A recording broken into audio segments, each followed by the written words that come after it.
सर्वसंगी विठाला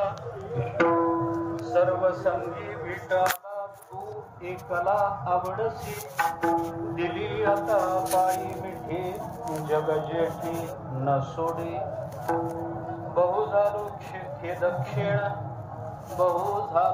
दक्षिण येणे क्षीण तो नासे, दिली आता पायी मिठी जग जेठी न सोडी. तुका म्हणे गंगेवास बहुत्या आस स्थळाची, दिली आता पायी मिठी जग जेठी न सोडी. विठ्ठला विठ्ठला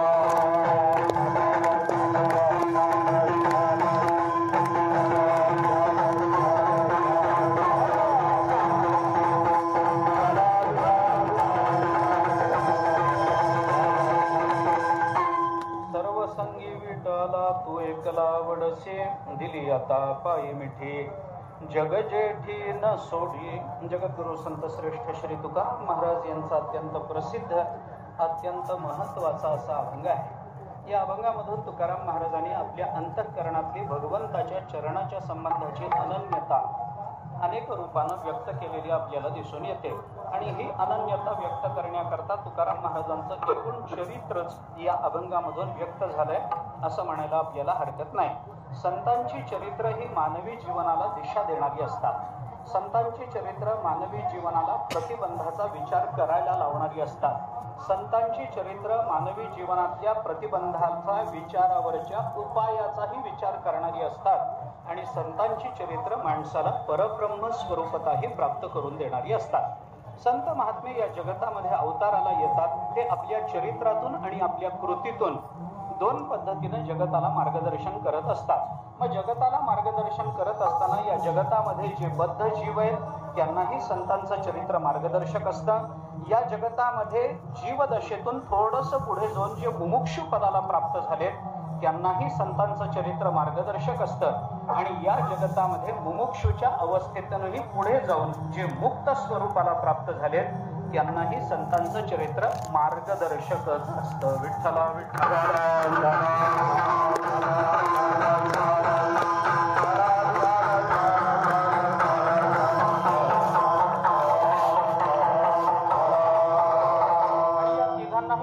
करताना संत महात्म्यांचा उपदेश वेगवेगळ्या पद्धतीचा असतो.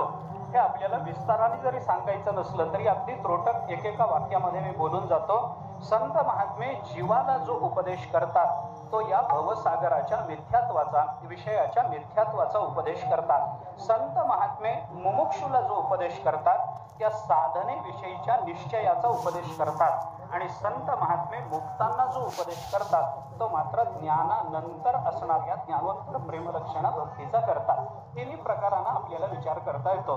ज्ञानेश्वरीमध्ये तुकोबारायांनी गाथ्यामध्ये जे वेगवेगळ्या भूमिका आपल्या जीवनाच्या संदर्भामध्ये घेतलेल्या दिसतात त्याच्यामध्ये ज्ञानोबारायांनी शब्द माध्यमातून या तीन पद्धतीचा उपदेश केला. आणि तुकाराम महाराजांनी मात्र स्वतः आचरून या तीन पद्धतीचा उपदेश केलेला आपल्याला दिसून येतो. ज्ञानोबारायांनी उपदेश करताना अर्जुनाच्या संबंधानं अर्जुनाला समोर ठेवून धृतराष्ट्राला समोर ठेवून तुमच्या आमच्या जीवाकरता उपदेश केला.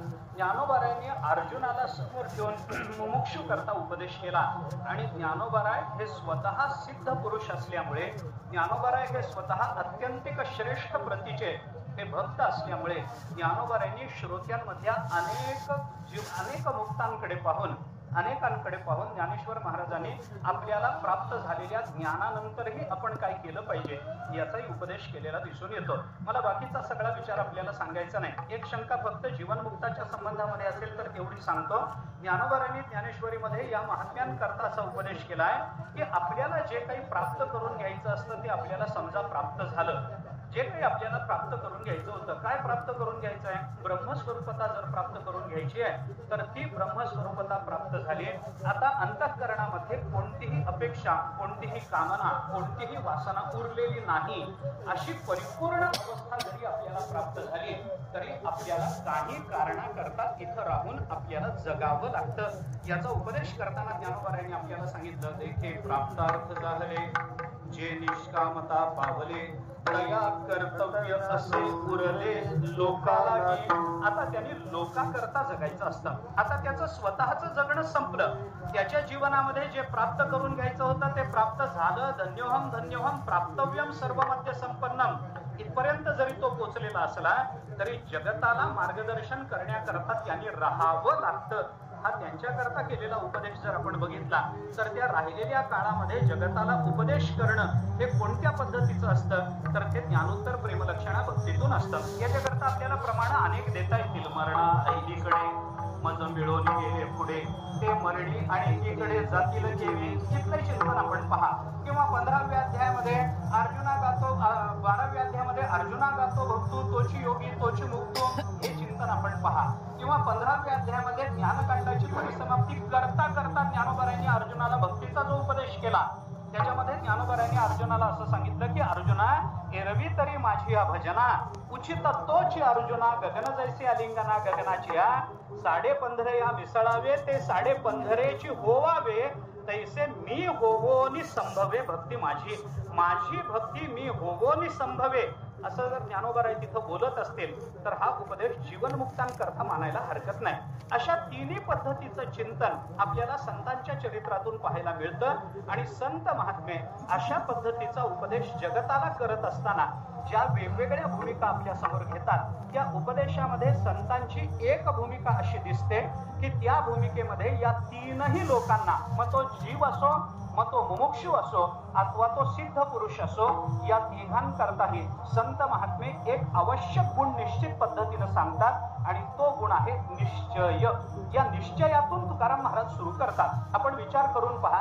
मी अभंग सगळाच आपल्याला अगदी सलग सोडवून देईन असं नाही पण मला जी भूमिका सामान्यत्वानं अभंगाच्या संबंधानं मांडायची आहे ती आपण पहा. या अभंगामध्ये तुकाराम महाराजांनी एक निश्चय केला आणि हा निश्चय मुमुक्षुच्या अवस्थेमध्ये जाऊन तुकाराम महाराज करतात. आता मुमुक्षुच्या अवस्थेमध्ये हा जो निश्चय तुकाराम महाराजांनी केला असं म्हणायचं कारण काय. त्याचं कारण विचारात घेताना 4 पद्धतीनं आपल्याला विचार करता येतो. अगदी एकेका वाक्यामध्ये मी आपल्याला हे सांगतो की लक्षणं जमतात की नाही तुम्ही जरा निवांतपणाने विचार करून बघा. काय असतं निश्चय आणि भ्रम या दोन्ही गोष्टी एकत्रित आले की त्याला जीव म्हणतात. निश्चय आणि अप्राप्ती या 2 गोष्टी एकत्रित आल्या की त्याला मुमुक्षु म्हणतात.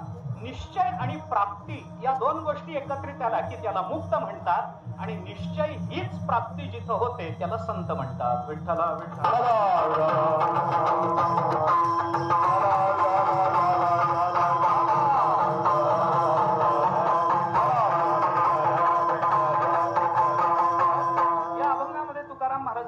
चरणामध्ये निश्चय जरी व्यक्त केलेला असला तरी शेवटच्या चरणामध्ये तुकाराम महाराजांनी अप्राप्तीमुळे आशा व्यक्त केलेली आहे. हे चिंतन आपल्याला करता येतं. तुका म्हणे गंगेवास बहुत्या आस स्थळाची. त्या स्थळाची आस आहे. आस आहे म्हणजे अपेक्षा आहे आशा आहे. आणि जरी एवढं होऊनही त्या स्थळाची आशा राहिलेली असेल तर निश्चय झालेला आहे पण अजून ते स्थळाची आशा शिल्लक राहिलेली आहे. म्हणून मुमुक्षुच्या भूमिकेवरूनचा हा अभंग समजायला हरकत नाही. विठ्ठला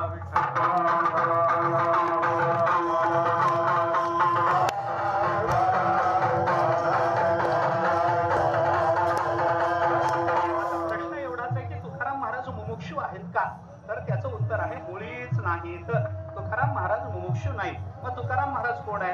तुकाराम महाराज म्हणजे प्रत्यक्ष परमात्मा आहे. तुकाराम महाराज कोण आहेत. तुकाराम महाराज संत आहेत. तुकाराम महाराज कोण आहेत. जन्म मरणावर ज्यांची सत्ता चालते या जगताच्या प्रत्येक जीवाच्या प्राणावर ज्यांची सत्ता चालते या जगतामधल्या प्रत्येक हालचालीवर ज्यांची सत्ता चालते त्या अवस्थेला प्राप्त झालेले पण तरीही तुमच्या माझ्या कल्याणाकरता तुमच्या माझ्यासारखा देह धारण करून तुमच्या माझ्या अवस्थेमध्ये येऊन आपल्याला हाताला धरून पुढे घेऊन जाणारे ते संत आहेत. विठ्ठला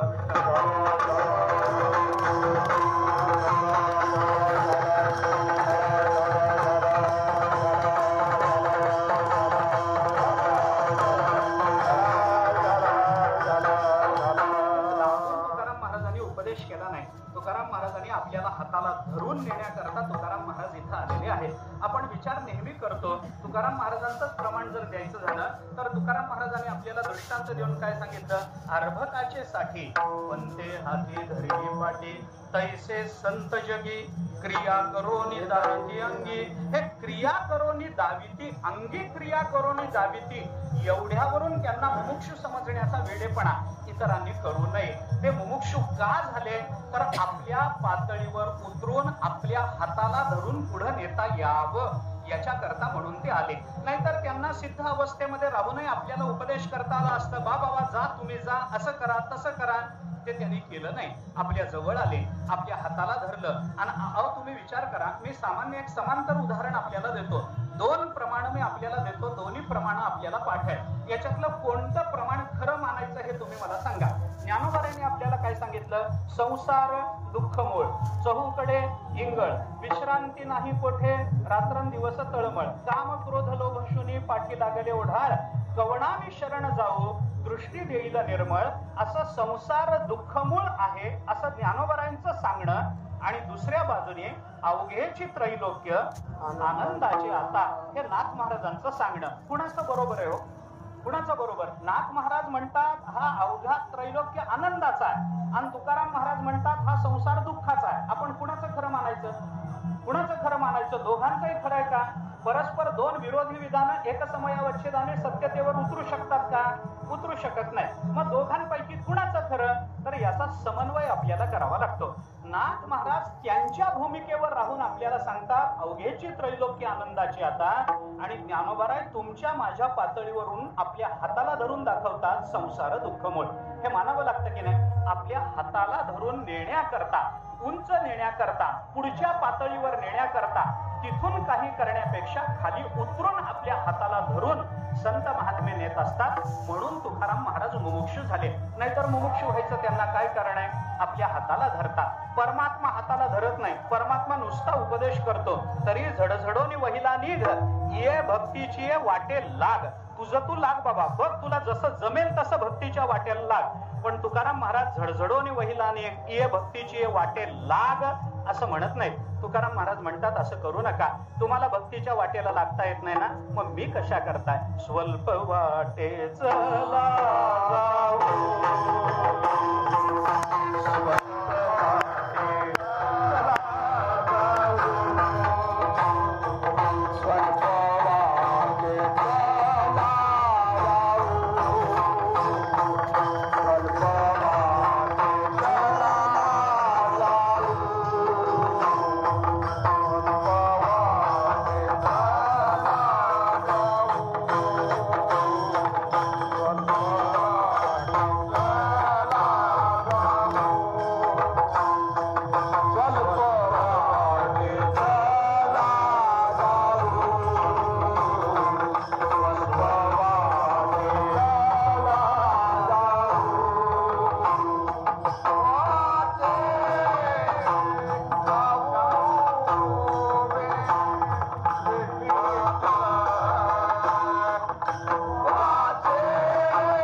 आपल्याला सांगतात, तुम्ही आम्ही खेळीमेळी स्वल्प वाटे चला जाऊ. स्वल्प वाटे जा असं तुकाराम महाराजांचं म्हणणं नाही, चला जाऊ. मी तुमचा हात हातात घेऊन तुम्हाला सांगतो, चला बाबा चला, वाट दाखवतो तुम्हाला, माझ्या बरोबर चला, माझ्या बरोबर चला.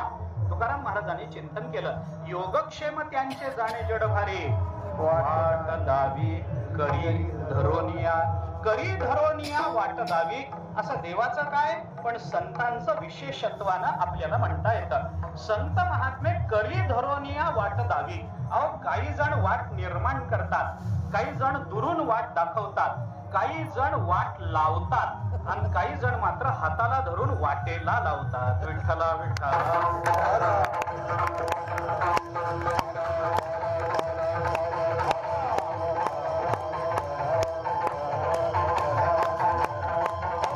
त्यामुळे तुकाराम महाराजांनी मुमुक्षूचं घेतलेलं हे रूप आहे आणि त्या रूपामधून तुकाराम महाराज आपला निश्चय आणि आपली अपेक्षा या दोन गोष्टी प्रस्तुत अभंगामधून व्यक्त करतात. या अभंगामधून तुकाराम महाराजांनी निश्चय केलेला आपल्याला दिसतो. या निश्चयाचा थोडासा विचार आपल्याला 2-3 पद्धतीने करता येण्यासारखा आहे. या अभंगातून तुकाराम महाराजांचा निश्चयच आहे हे कशावरून ओळखायचं, निश्चयाचं एवढं महत्व का मानायचं, त्याचं कारण असं आहे की आपण जीव असलो, आपण मुमुक्षू असलो किंवा आपण मुक्त असलो, कोणत्याही अवस्थेमध्ये जरी आपण असलो तरी निश्चयाविना परमार्थामध्ये पहिलंही पाऊल आपल्याला टाकता येत नाही. हे लक्षात घ्या. जीवाला जोपर्यंत निश्चय करता येत नाही तोपर्यंत तो परमार्थात प्रवेश करू शकत नाही. मुमुक्षुला जोपर्यंत निश्चय करता येत नाही तोपर्यंत तो साधनेचं नियतत्व प्राप्त करू शकत नाही आणि मुक्ताला जोपर्यंत निश्चय होत नाही तोपर्यंत तो मुक्त म्हणवला जात नाही. विठ्ठला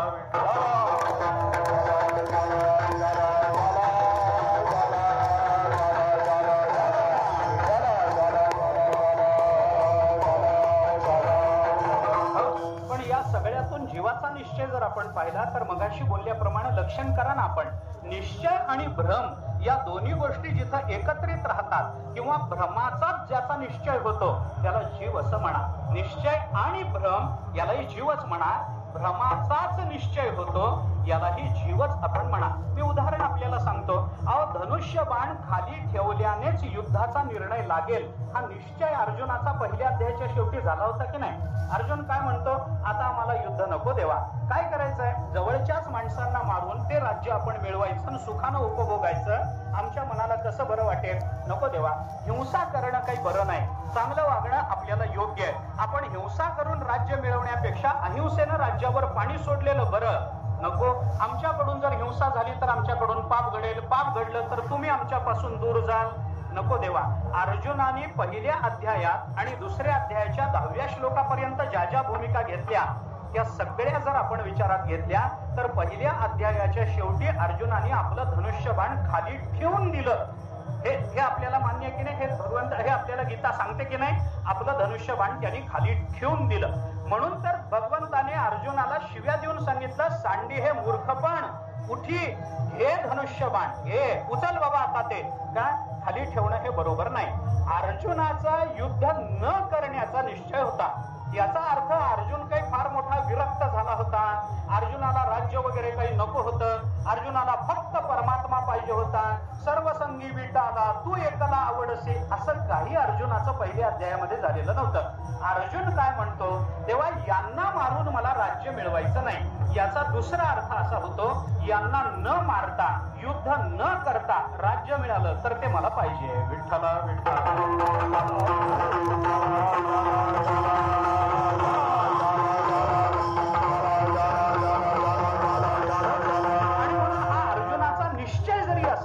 तरी भगवंताने अर्जुनाला सांगितलं, अर्जुना हा तुझा निश्चय बरोबर नाही बाबा, हा तुझा भ्रमच आहे. असा कर्माचा त्याग करून बरोबर चालणार नाही. मग याच्या करता काय, निश्चयम शृणु मे तत्र त्यागे भरत सत्तम त्यागो हि पुरुष व्याघ्र त्रिविध संप्रकीर्तितः. त्रिविध संप्रकीर्तिता ते पुढचं सोडून द्या, पण त्यागो हि पुरुष व्याघ्र त्रिविध संप्रकीर्तिता सोडून द्या. पण निश्चयम शृणु मे तत्र, माझा निश्चय ऐक, मीच तुला निश्चयात्मक सांगू शकतो. आता ऊर्ध्वम न संशय, हा माझा निश्चय आहे अर्जुना, मी करतो तो निश्चय बरोबर आहे. सगळ्याच क्षेत्रातले सगळे निश्चय सगळ्यांना जमत नसतात. निश्चय करायचा असेल तर त्या त्या क्षेत्रातला तज्ञ लागत असतो ना. पण संत महात्मे सगळ्याचा निश्चय करतात. जीवदशेचा निश्चय संत करतात. मुमुक्षु अवस्थेतही काय निश्चय करायला पाहिजे संतच ठरवतात. आणि मुक्त अवस्थेमध्ये काय निश्चय करायला पाहिजे हेही संत महात्मे ठरवताना दिसतात. मला बाकीची प्रमाणं द्यायची नाही, पण ज्या ज्या अवस्थेमध्ये आपण राहतो त्या त्या अवस्थेमध्ये येऊन संत निश्चयात्मक भूमिका का बोलतात? कारण संतांना त्या त्या अवस्थेतलं ज्ञान असतं. आपल्याला महाभारतातलं एक चरित्र, सगळा विस्तार मला करायचा नाही, पण ऋतुपर्ण राजा आणि नल या नल राजा आणि ऋतुपर्ण राजा या दोघांमधला जो संवाद आहे की नाही, या संवादामध्ये नल राजा जेव्हा ऋतुपर्ण राजाच्या घरी सारथ्य कर्म करण्याकरता प्रच्छन्न अवस्थेमध्ये राहिला, त्यावेळेला त्या इंदुमतीच्या विवाहाला जात असताना त्या नलराजा त्या ऋतुपर्णामध्ये रथामध्ये जो संवाद झाला, त्या संवादातून एक फार सुंदर चिंतन आपल्याला ऋतुपर्णाने केलेलं दिसून येतं. ऋतुपर्ण राजा नलाला असं म्हणतो की सर्वं न जानाति सर्वज्ञ नास्ति कश्चन. अरे बाबा, या जगतामध्ये सगळंच सगळ्यांना कळत नाही. न एकत्र परिनिष्ठा असती ज्ञानस्य पुरुषो क्वचित. नलराजाला सांगताना ऋतुपर्णाने असं सांगितलं, सर्वं न जानाति, सगळंच सगळ्याला कळत नाही. सर्वज्ञ नास्ति कश्चन, या जगतामध्ये सगळे कोणी सर्वज्ञ नसतात. न एकत्र परिनिष्ठा असते ज्ञानस्य पुरुष क्वचित. अरे सगळं ज्ञान ज्याला झालेलं आहे असा क्वचित एखादा पुरुष असतो. त्या क्वचितामध्ये जे बसतात त्यांना संत म्हणतात.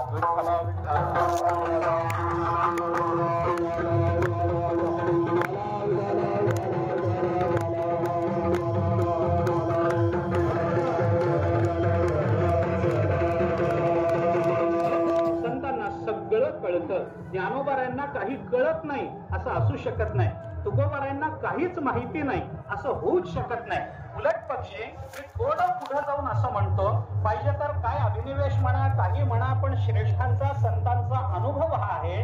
आपण गाथा ज्ञानेश्वरी वाचाल तर माझं म्हणणं आपल्याला खोटं वाटणार नाही. मी आपल्याला पुढे जाऊन असं सांगतो की ज्ञानेश्वरी आणि गाथा या दोन ग्रंथांचा जर आपण अभ्यास केला तर सर्वज्ञत्व फार दूर नाही महाराज, फार लांब नाही. आपल्याला काय नाही सांगा बरं ज्ञानेश्वरीमध्ये, काय नाही गाथ्यामध्ये. अरे जगतामध्ये जे जे काही आहे ते सगळं ज्ञानेश्वरी गाथ्यामध्ये आपल्याला दिसतं. आणि जर ज्ञानेश्वरी गाथ्यामध्ये ते नसेल तर त्याचा अर्थ ते जगतामध्ये कुठंच नसतं. विठ्ठला विठ्ठला.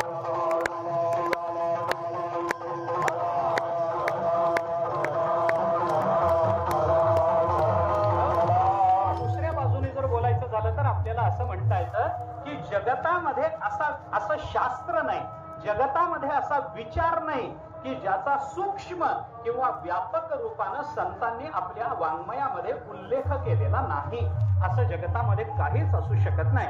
संत महात्म्यांना सगळ्या क्षेत्रातलं सगळं कळतं. त्या त्या क्षेत्रातलं त्या त्या तज्ञांना कळतं हे बरोबर आहे, पण संत महात्मा कुठल्याही भूमिकेवर जाऊन आपल्याला आपल्या भूमिकेवर येऊन त्यांच्या भूमिकेवर नेण्याचा प्रयत्न करतात. ही मात्र वस्तुस्थिती आहे. म्हणून तुकाराम महाराजांनी या अभंगामध्ये मुमुक्षुचं रूप घेऊन आपल्याला काही उपदेश करण्याचा विचार केलेला आहे. हे चिंतन करा. अभंगाचा सगळा भाव जर आपण बघितला तर याच्यामध्ये निश्चय केलेला आहे आणि या निश्चयामध्ये तुकाराम महाराज एक आशा व्यक्त करतात. असं अभंगाचं एकूण प्रारूप आपल्याला बघता येतं. एकूण अनुबंध जर बघितला अभंगाचा तर अशा पद्धतीचा आपल्याला दिसतो.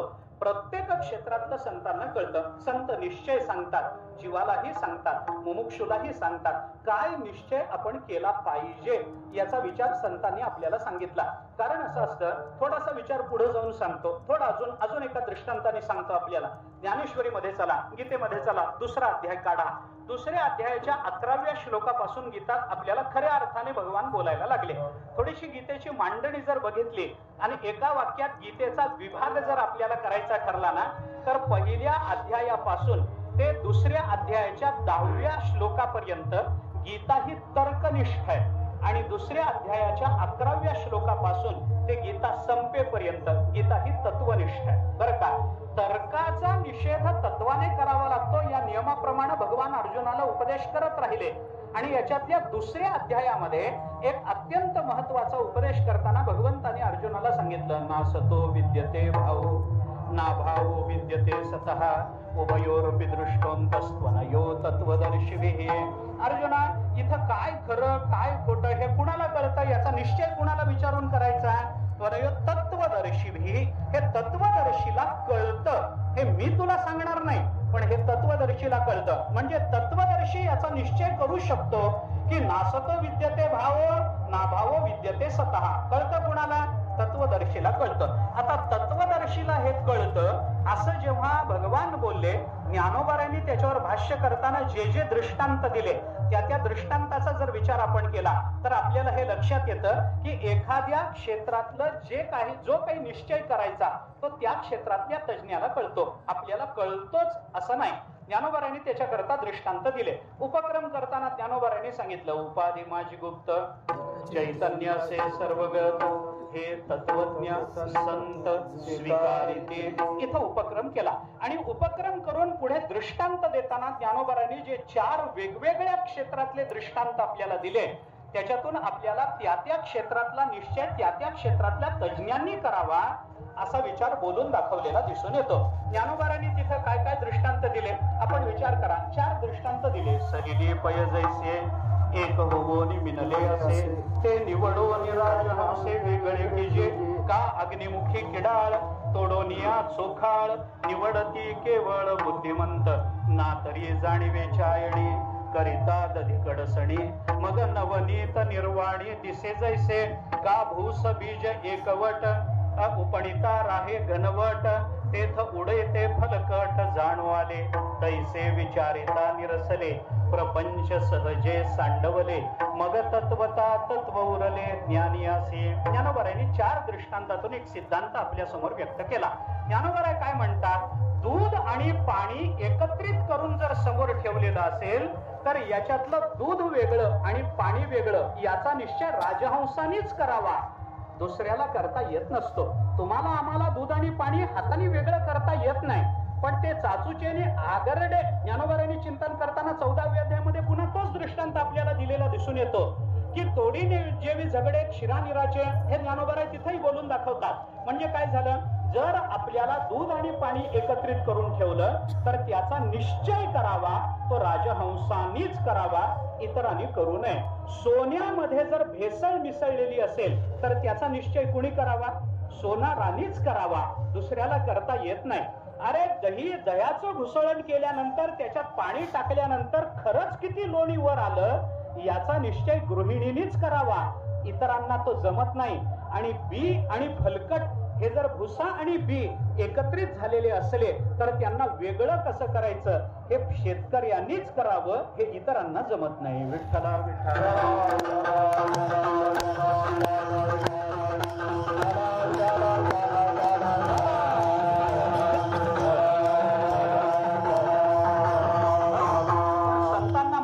सगळ्या क्षेत्रातलं कळतं का?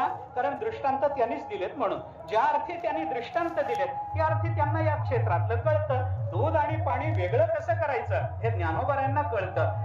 ताकात लोणी आलं की नाही हे ज्ञानोबारांना कळतं.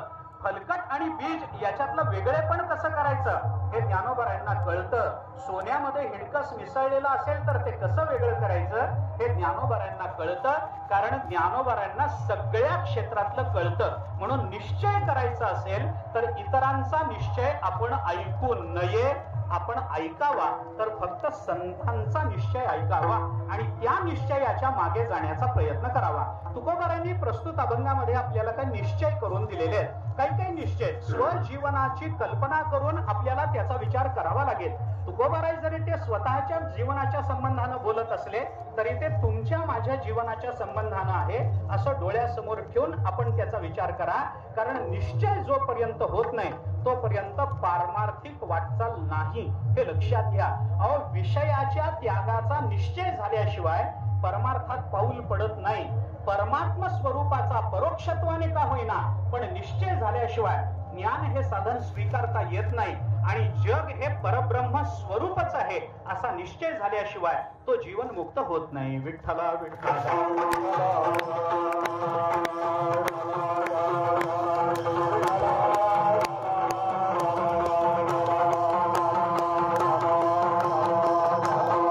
महाभारताने चिंतन करताना एके ठिकाणी फार गोड चिंतन केलंय.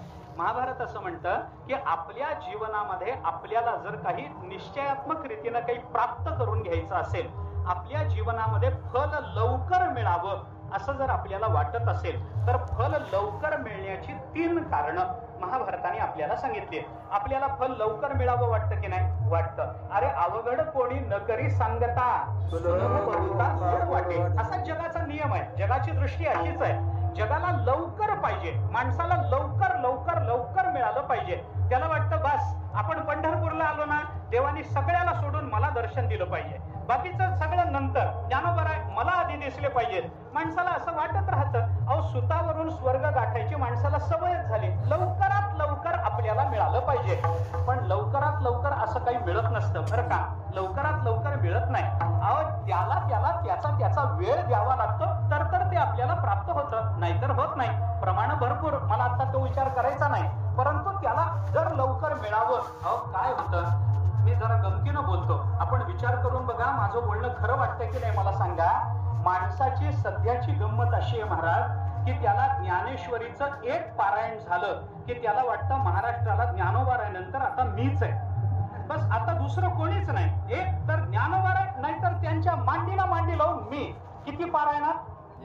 एकाच पारायणामध्ये. बरं तेही पारायण काही फार मन लावून केलेलं नाही. कोण आलं, कोण गेलं, कोण चिकू ठेवून गेलं, कोण खडीसाखर ठेवून गेलं, कोण ओटी भरून गेलं, कोण सफरचंद ठेवून गेलं, हे बघत बघत केलेलं पारायण. त्याला वाटतं महाराष्ट्राला ज्ञानोबारायनंतर मी आहे. असं कसं होईल महाराज? ज्ञानोबाराय असे सहजासहजी होता येतं काय? तुकोबाराय होता येतं काय? मी आपल्याला सांगू, अहो ब्रह्म होणं सोपं आहे, तुकोबाराय होणं सोपं नाही. विठ्ठला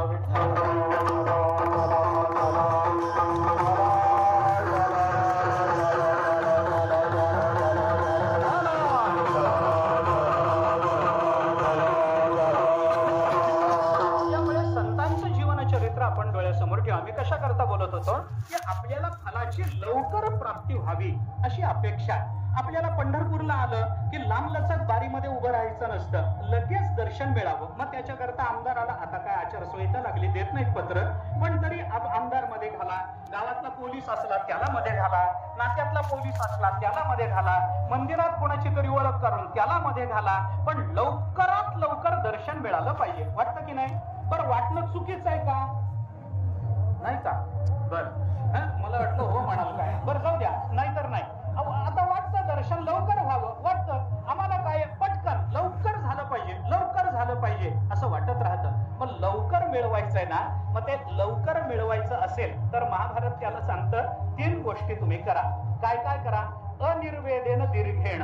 बरं का, पहिली गोष्ट अनिर्वेदेन दीर्घेण निश्चयेन ध्रुवेण च देव प्रसादाच क्षिप्रम फलम अवाप्यती. महाभारत आपल्याला असं सांगतं की 3 गोष्टी आपल्याला कराव्या लागतील. काय करावं लागेल? एक दीर्घ काल आपल्याला प्रयत्न करावे लागतील, तर लवकर मिळेल. विठ्ठला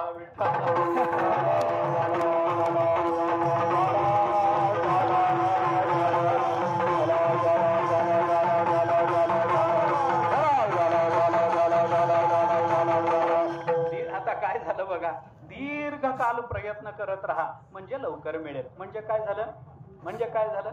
बहुनाम जन्मनाम अंते ज्ञानवान माम प्रपद्यते वासुदेव सर्वमिती महात्मा सुदुर्लभा. क्षिप्रम म्हटलंय त्याच्यावरून चाललंय बरं काय. लगेच लवकर प्राप्त करून घ्यायचं असेल तर दीर्घकाल आपल्याला प्रयत्न करता आले पाहिजे. दुसरं निश्चयेन ध्रुवेणच. बरं का, आपल्याला निश्चयात्मक निश्चय करावा लागेल, स्थिर असा निश्चय करावा लागेल. दोलायमान निश्चय करून आपल्याला चालणार नाही. आणि तिसरं देवदेव प्रसादाच आणि भगवंताची कृपा व्हावी लागेल. काय काय व्हावं लागेल मी आपल्याला क्रमानं सांगतो. या 3 गोष्टी महाभारताने जरी सांगितलेल्या असल्या तरी आपल्याला क्रमानं लावून घेण्याकरता म्हणून सांगतो. पहिली गोष्ट आपल्याला करावी लागेल, स्थिर निश्चय करावा लागेल. निश्चयावर आरूढ होऊन मनापासून प्रयत्न करावे लागतील आणि निश्चय आणि प्रयत्न झाले तरच परमात्मा कृपा करतो. या विश्वानानं फलाची प्राप्ती करून घ्यावी लागेल. विठ्ठला विठ्ठला.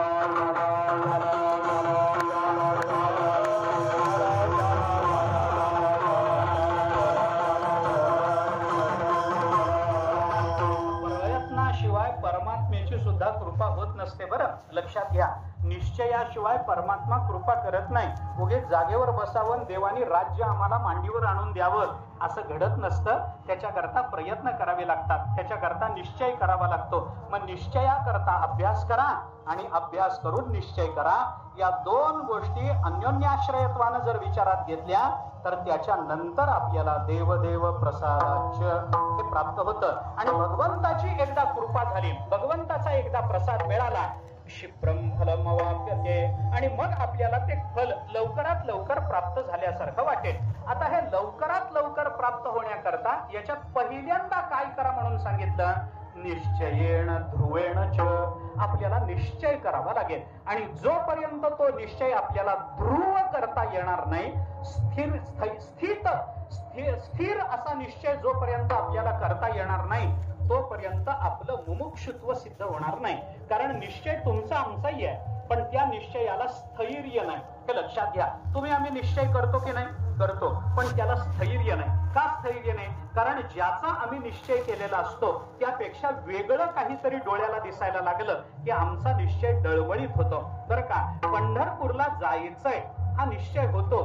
एसटी स्टँडवर आल्यावर गर्दी बघून त्याला वाटतं पुढच्या वारीला गेलं तर चालत नाही का? झाला म्हणजे निश्चय डळमळीत का झाला?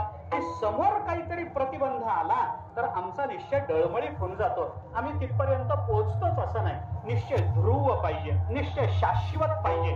शेंडी तुटो वा पारंबी तुटो, काय होईल? जास्तीत जास्त माझा प्राण जाईल एवढंच होईल ना, हरकत नाही. पण हे प्राप्त करून घेतल्याशिवाय राहणार नाही. त्या भर्तृहरीचं एक वचन आहे पहा. भर्तृहरीने एके ठिकाणी म्हणताना असं म्हटलंय, प्रारभ्यते न खलु विघ्न भयेन निचये, प्रारभ्य विघ्न विहिता विरमंती मध्याः, विघ्न पुनः पुनरपि प्रतिहन्यमाना, प्रारब्धम उत्तम जनाम न परित्यजन्ते. भर्तृहरीने आपल्याला चिंतन असं सांगितलं, जगामध्ये 3 वर्ग असतात. बरं का, एक वर्ग अत्यंत सामान्य नीच म्हटलं त्याला, दुसरा वर्ग मध्यम आहे आणि तिसरा वर्ग उत्तम आहे. उत्तम, मध्यम आणि नीच असे 3 पद्धतीचे वर्ग असतात. या 3 वर्गामधला नीच वर्ग कोणता? नीच म्हणजे वृत्तीनं नीच नाही बरं.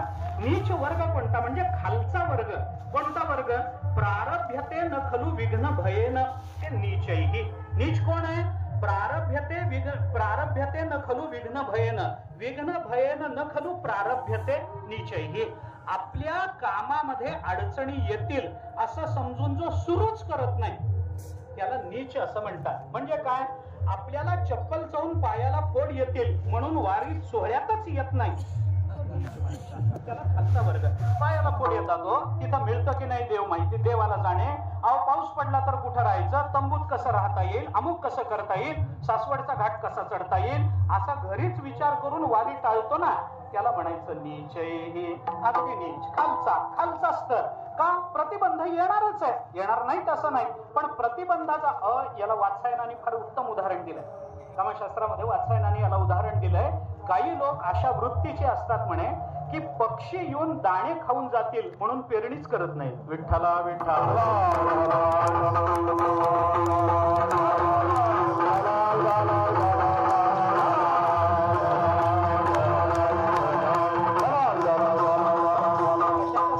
दिलंय ते सोडून द्या. पण आता विचार असा आहे की प्रारभ्यते न खलु विघ्न भयेन, ते सगळ्यात खालचा वर्ग. दुसरा वर्ग काय? प्रारभ्य पण विघ्न विहिता विरमंती, ते मध्याहा. ते काय करतात? सुरुवात करतात, पण प्रतिबंध जिथं आला तिथंच अर्धवट सोडून परत येतात.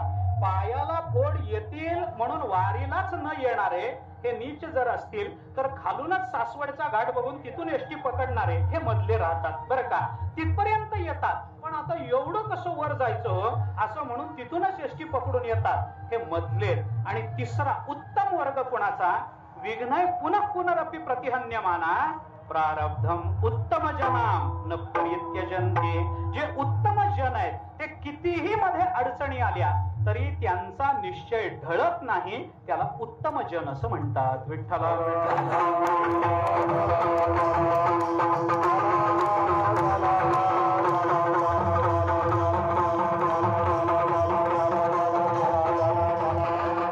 उत्तम निश्चय करता आला पाहिजे. निश्चय आता काही नाही देवा, बस नष्टो मोहा स्मृतिर्लब्धा त्वत्प्रसादान् मयाच्युत स्थितोस्मि गत संदेहो करिष्ये वचनम तव. आता तू म्हणशील ते करायला मी तयार आहे. हा निश्चय कसा? स्थिर निश्चय म्हणायचं. वाटेल ते होऊ दे. वरी घाली घण वरी मी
तुमचे चरण सोडणार नाही. वाटेल ते होऊ दे.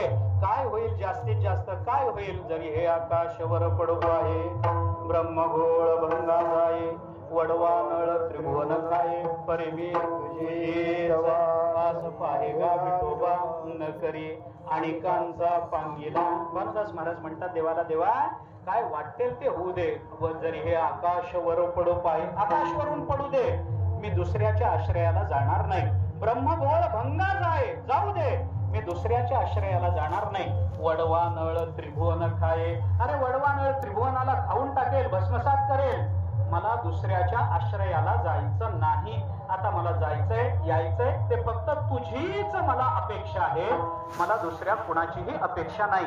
हे भानुदास महाराजांचं वचन जर आपण बघितलं तर आपल्याला हे दिसून येतं की हा जो निश्चय, हा स्थिर निश्चय, हा मेरू पर्वताप्रमाणे स्थिर वाटणारा निश्चय, असा निश्चय आपल्या जीवनामध्ये जर झाला तरच आपल्याला परमात्म्याची प्राप्ती, परमात्म्याजवळ काही मागता येतं. म्हणून प्रस्तुत अभंगामधून तुकाराम महाराजांनी 3 चरणामधून हा निश्चय व्यक्त करून दाखवला. आता तुकाराम महाराजांचा हा निश्चय खरा निश्चय आहे, स्थिर निश्चय आहे, हे कशावरून ओळखायचं? तुकाराम महाराजांनी ज्या 3 चरणामध्ये जी जी भूमिका बोलून दाखवली, त्या भूमिकेमध्ये वापरलेले शब्द जर आपण बघितले तर ते तुकाराम महाराजांचा निश्चय व्यक्त करणारे. बरं का, सगळा अभंग आपण पहा. मला सगळं सांगायचं नाही, नुसतं अभंगाचं चरण मी आपल्याला सांगतो. तुकाराम महाराजांनी काय सांगितलं? सर्व संगी विठाला तू एकला आवडसे, दिली आता पायी मिठी, जग जेठी न सोडे, बहु झालो खेद क्षीण. आता हे काय काय झालं? येणे क्षीण तो नासे, हे इथपर्यंत 3 चरणामध्ये चला. तुकाराम महाराजांचे शब्द काय? सर्व संगी विटाला, सर्व संगी. तुकाराम महाराज जर हे म्हणाले असताना की संगी वीट आला, तर हा निश्चय डळमळीत होता. पण ज्या अर्थी सर्व शब्द वापरला त्या अर्थी तो ध्रुव निश्चय. विठ्ठला विठ्ठला.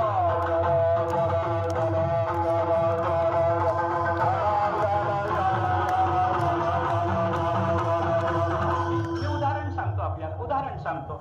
एखाद्या विषयाचा आपल्याला कंटाळा आला, एखाद्या माणसाचा आपल्याला कंटाळा आला, एखाद्या भोग्य पदार्थाचा आपल्याला कंटाळा आला, आपण त्या विषयाचा त्याग करतो की नाही?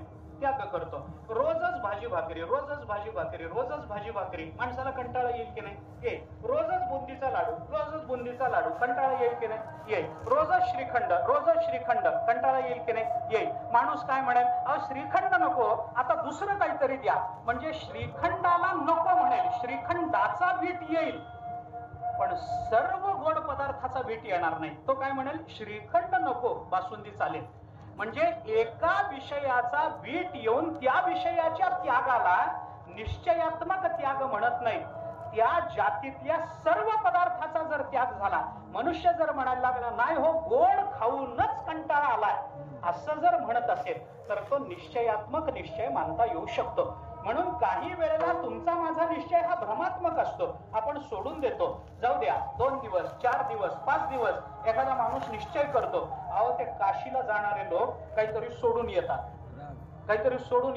काशीला गेले की मी काशीला जाऊन आलेला बटाटा सोडून आलेला माणूस अजून बघितला नाही. काशीला जाऊन बटाटा सोडलेला अजून बघितला नाही. बहुतेक सगळे ते हे सोडतात, भोपळा त्याचं नावच पडलंय काशी भोपळा. काशीला जाऊन सोडायचा भोपळा, त्याचं नाव काशी भोपळा. कारलं सोडतात, शेपू सोडतात, पण बटाटा सोडला. काशीला जाऊन मी काही बासुंदी सोडली अशी माणसं सहजा आपल्याला दिसत नाही, सहसा नाही. भोपळे सोडून येतात. याच भोपळ्याला तिथं का सोडून येत नाही देव जाणे, पण भोपळे सोडून येतात. बाकी काहीतरी दुसरं न आवडणारा पदार्थ सोडून येतात. एक मनुष्य काशीला जाऊन आले. मी त्यांना विचारलं, काशीला गेल्यानंतर काहीतरी सोडायचं असतं, म्हणजे काय सोडून आला? ते म्हणले सोडून आलो ना. काय सोडून आला? तो म्हणाला मी सोडायचा विचारच तिथं सोडून आलो. आता काही सोडण्यासारखं नाहीच आहे, सगळंच भोगायचं आहे. आता याला काय अर्थ आहे? याला निश्चय म्हणतात का? काशीला जाऊन मी हे सोडलं हा जो निश्चय केला जातो, हा निश्चय किती वर्ष टिकतो? 1 वर्ष. 1 वर्षानंतर फक्त त्या तारखेची वाट बघायची असते की कोणत्या तारखेला जाऊन आलो. त्या तारखेला बरोबर वाढदिवस म्हणून सुरू करतात. म्हणजे आता हे काय झालं? हा निश्चय आहे, पण सर्व संगी वीट आला असं होत नाही. एखाद्या विषयाचा तिटकारा येऊन त्या विषयाच्या मर्यादेत त्या विषयाचा संग, त्याचा त्याग होणं शक्य आहे. पण सर्व विषयाचा एकसमयावच्छेदानं विषय या जातीचा त्याग होत नाही. कारण निश्चयात्मक निश्चय, ध्रुव निश्चय आणि भ्रमनिश्चय याच्यामध्ये फरक असा असतो. भ्रमनिश्चय त्याला म्हणा जिथं व्यक्तीचा वस्तूचा त्याग होतो, आणि ध्रुव निश्चय त्याला म्हणा जिथं जातीचा त्याग होतो. विठ्ठला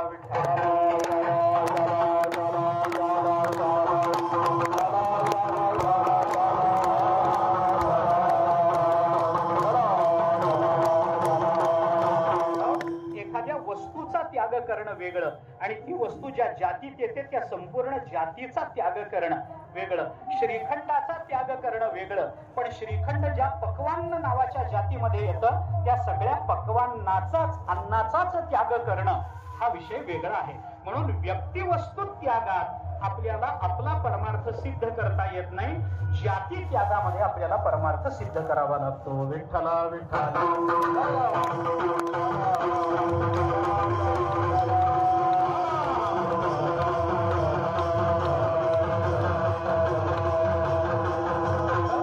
एक विषय, सर्व हा शब्द आपल्याला ध्रुव निश्चयाचा वाचक म्हणून मानता येतो.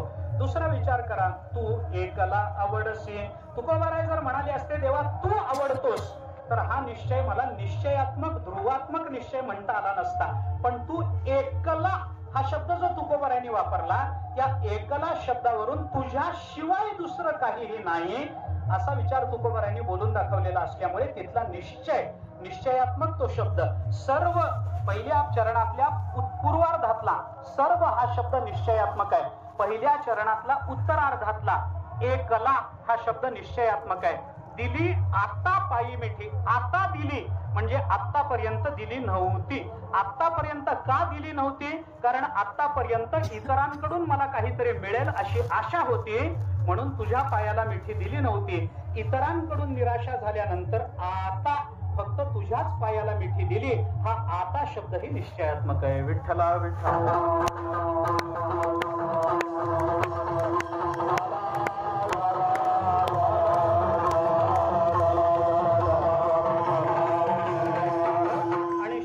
बघितलं तर तुकाराम महाराज म्हणतात, बहु झालो खेद क्षीण येणे क्षीण तो नासे.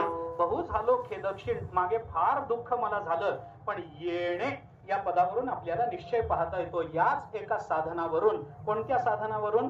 तू एकला आवडसी. ही तुझ्याबद्दलची अंतःकरणामध्ये आवड बाळगली तर आमच्या अंतःकरणातला सगळा क्षीण निवृत्त होणार आहे. येणे हे जे पद आहे हे पद निश्चय सिद्ध करणार आहे. आणि अशा 3 चरणामध्ये तुकाराम महाराज आपला पारमार्थिक निश्चय व्यक्त करतात आणि या निश्चयातून तुकाराम महाराज भगवंताजवळ प्रार्थना करतात. भगवंताला सांगतात की तुका म्हणे गंगेवास बहुत्या आस स्थळाची, आम्हाला त्या स्थळाची बहु आस आहे देवा, आम्हाला तिथपर्यंत जायचं आहे. ही मागणी तुकोबारायांनी केली. म्हणजे 3 चरणातला निश्चय आणि 4थ्या चरणातली आशा, या 2 गोष्टींना विचारात घेऊन तुकाराम महाराजांचा हा अभंग मुमुक्षु अवस्थेत म्हणजे तुमच्या माझ्या भूमिकेवर येऊन तुकोबाराय आपल्याला सांगतात की आपला निश्चय कसा असला पाहिजे. हा निश्चय जो तुकोबारायांनी केला हा पारमार्थिक निश्चय. पारमार्थिक निश्चय कशाला म्हणतात आणि प्रापंचिक निश्चय कशाला म्हणतात याचा एक विचार सांगून मी थोडस पुढे जातो. ऐका, हे 2 पद्धतीचे निश्चय. प्रपंचातही माणसं निश्चय करतात आणि परमार्थातही माणसं निश्चय करतात. पण प्रापंचिक आणि पारमार्थिक या 2 क्षेत्रांमधला निश्चय ओळखायचा कसा असतो याचं अगदी एक सोपं सूत्र मी आपल्याला सांगून जातो. ज्या पदार्थाचा निश्चय केलेला आहे त्या पदार्थाच्या प्राप्तीत समाधान वाटलं की त्याला आपल्याला प्रापंचिक निश्चय म्हणता येतो. आणि ज्या पदार्थाची, ज्या व्यक्तीची, ज्या पदाची आपण अपेक्षा केलेली असते त्या पदार्थाच्या अप्राप्तीतही समाधान वाटत राहतं त्याला पारमार्थिक निश्चय म्हणता येतं. विठ्ठला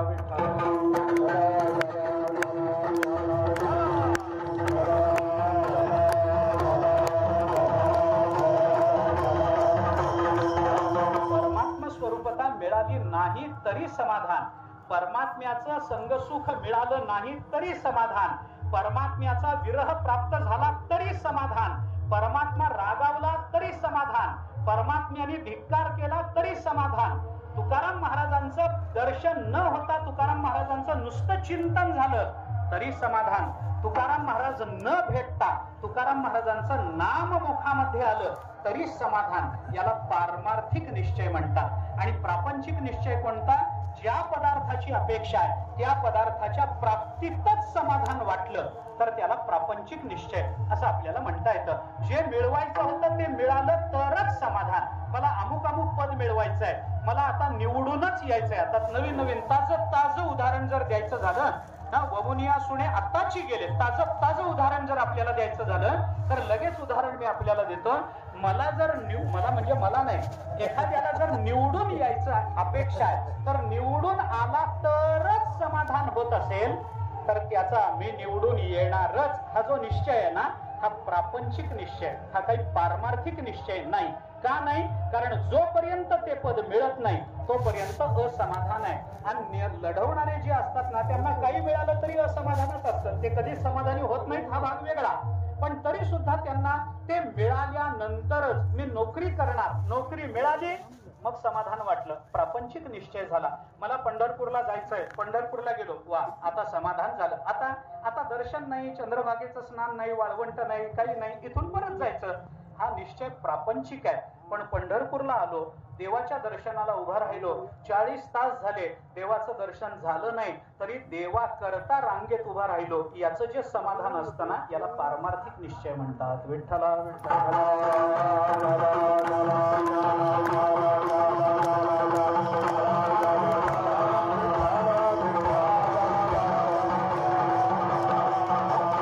तुकोबारायांनी प्रस्तुत अभंगामध्ये देवासमोर आपला निश्चय व्यक्त केला. आणि निश्चय व्यक्त करताना देवाबरोबर संवाद तुकाराम महाराजांनी साधला. संवाद कशावरून? कारण तू एकला आवडसी, तू असा शब्द तुकाराम महाराजांनी वापरला. तू हा शब्द काय दाखवतो? जर परमात्म्या बरोबर तुकोबाराय बोलत नसते तर तुकोबारायांनी इतरांना सांगितलं असतं सर्व संगे विठाला तो एकला आवडतो असं म्हणाले असते की नाही. तो एकला आवडतो असं न म्हणता तुकाराम महाराज म्हणतात तू एकला आवडते. देवा तूच आम्हाला एकटा आवडतोस.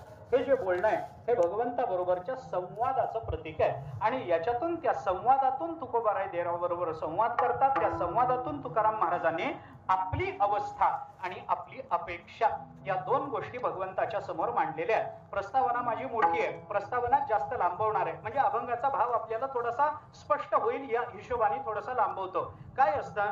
ज्याच्याकडून आपल्याला जे मिळवायचं असतं त्याच्या समोर उभं राहिल्यानंतर जोपर्यंत आपली अवस्था आपण त्याला सांगत नाही तोपर्यंत आपण त्या अवस्थेचे, अपेक्षित अवस्थेचे आपण अधिकारी आहोत की नाही हे आपल्याला कळत नसतं किंवा देणाऱ्यालाही ते कळत नसतं. माझं वाक्य लांब झालं पण मी पुन्हा एकदा सांगतो, ऐका. ज्याच्याकडून आपल्याला जे मिळवायचं असतं त्याच्या समोर ते मागण्याकरता गेल्यानंतर जोपर्यंत आपण आपली अवस्था सांगत नाही तोपर्यंत आपण मागितलेली भूमिका आपल्या अधिकारात बसते की नाही हे ठरवणं हे देणाऱ्यालाही शक्य होत नाही. म्हणून आपली अवस्था आपल्याला सांगावी लागते. सोपं उदाहरण, हे सगळं सोडून द्या, मी सोपं उदाहरण आपल्याला सांगतो. पसायदान पाठ आहे ना? हा हो म्हणत चला, म्हणजे मला बरं वाटेल, जरा निश्चय होईल माझाही की पसायदान पाठ आहे ना. या पसायदानाचा प्रारंभ काय हो? आता विश्वात्मके देवे येणे वाग्यज्ञे तोषोने मज द्यावे पसायदान हे मला द्या, असं ज्ञानोबारांनी आपल्या सद्गुरूंच्या चरणाजवळ मागितलं. मग आता द्या म्हणलं की देणारे सद्गुरू नसतात, द्या म्हटलं की देणारा परमात्मा नसतो. हे सहजासहजी न देणारे आहेत. बरं, थोडे द्यावं घ्यावं असं म्हणलं की समजावं मागणारा भिकारी आहे आणि देणाऱ्या दातृत्वाची अपेक्षा ठेवून आहे. म्हणजे काय झालं, हे दोघेही खरे नाही. नुसतं द्या म्हणल्याने मिळत नसतं परमार्थामध्ये. मग काय करावं लागेल, एक मज द्यावे पसायदान हे. मग द्यावे कसं द्यावे, कशामुळे द्यावे, आम्ही तुम्हालाच का द्यावे, तुम्हीच का मागावे, असे प्रश्न निर्माण होतील की नाही? हे होऊ नये म्हणून ज्ञानोबारायांनी आपली अवस्था आधी त्यांच्या समोर सिद्ध केली आणि मग द्यावे अशी आशा व्यक्त केली. काय अवस्था व्यक्त केली? ज्ञानोबाराय म्हणतात आता पसायदानाची सुरुवात द्यावे म्हणून आहे, पण ही आपली अवस्था व्यक्त करताना ज्ञानोबारायांनी पसायदानाच्या आधीच्या ओवीमध्ये आपली भूमिका बोलून दाखवली. किंबहुना तुमचे केले धर्म कीर्तन हे सिद्धी नेले, येथ माझे जी उरले पायिक पण आता विश्वात्मके देवे येणे वाद्यज्ञे तोषावे तोषो निमज द्यावे पसायदान हे. द्यावे तुम्ही का मागावे, त्याचं कारण असं आहे, मी आतापर्यंत जो वाग्यज्ञ केला ना तो तुमच्या कृपेने केलेला आहे, त्यामुळे तो तुमचा आहे. मग माझ्याकडे काय, पायिक पण येथ माझे जी उरले पायिक पण, मी तुमचा पायिक आहे म्हणून म्हणा तुम्ही द्यावे. ही स्वतःची अवस्था सिद्ध केल्याशिवाय मागण्याचा अधिकार आपल्याला प्राप्त होत नाही. हे ज्ञानोबारायांनी आपल्याला पसायदानामधून शिकवलं असेल तर तुकोबाराय ज्ञानोबारायांच्या पावलावर पाऊल टाकून परमात्म्याजवळ आपली अवस्था व्यक्त करतात आणि त्याच्या नंतर शेवटच्या चरणामध्ये परमात्म्याजवळ आशा व्यक्त करतात. आशा व्यक्त करताना अधिकार सिद्ध करावा लागतो. ही पारमार्थिक भूमिका या अभंगातून तुकोबारायांची जर आपण बघितली तर 3 चरणात अधिकार आहे आणि एका चरणात अपेक्षा आहे, असं या अभंगाचा आकृतीबंध तुकोबारायांनी मांडलेला आपल्याला दिसून येतो.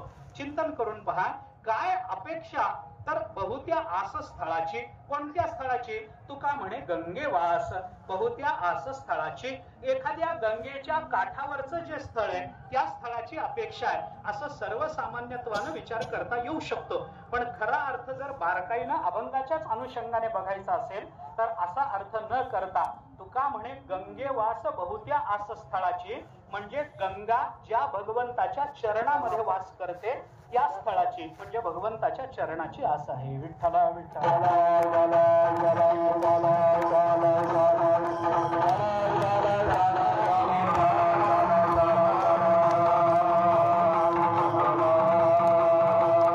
अभंगामध्ये तुकाराम महाराजांनी दिली आता पायी मिठी, या पायाचं चिंतन विशेषत्वाने केलेलं आहे.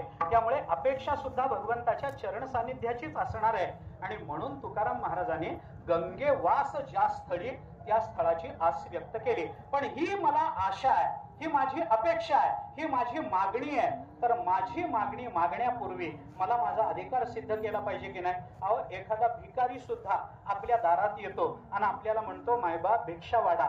मग माणूस काय म्हणतो घरातला, ओ जा बाबा पुढे जा, आता काही घरात काही नाही माझ्या, जा पुढे जा.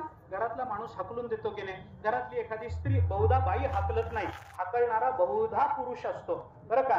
सहसा मायमाऊली कधी भिकाऱ्याला हाकलून देत नाही बरं, काही ना काहीतरी थोडं त्याच्या पदरात टाकते. पुढे म्हणणारा फक्त पुरुष असतो, बाकी इतरांना असं बोलायचा अधिकारच नाही. बाई मात्र नाही, थोड्या वेळाने या, काहीतरी बोलेल, गोड बोलेल, पण एकदम हाकलून देत नाही.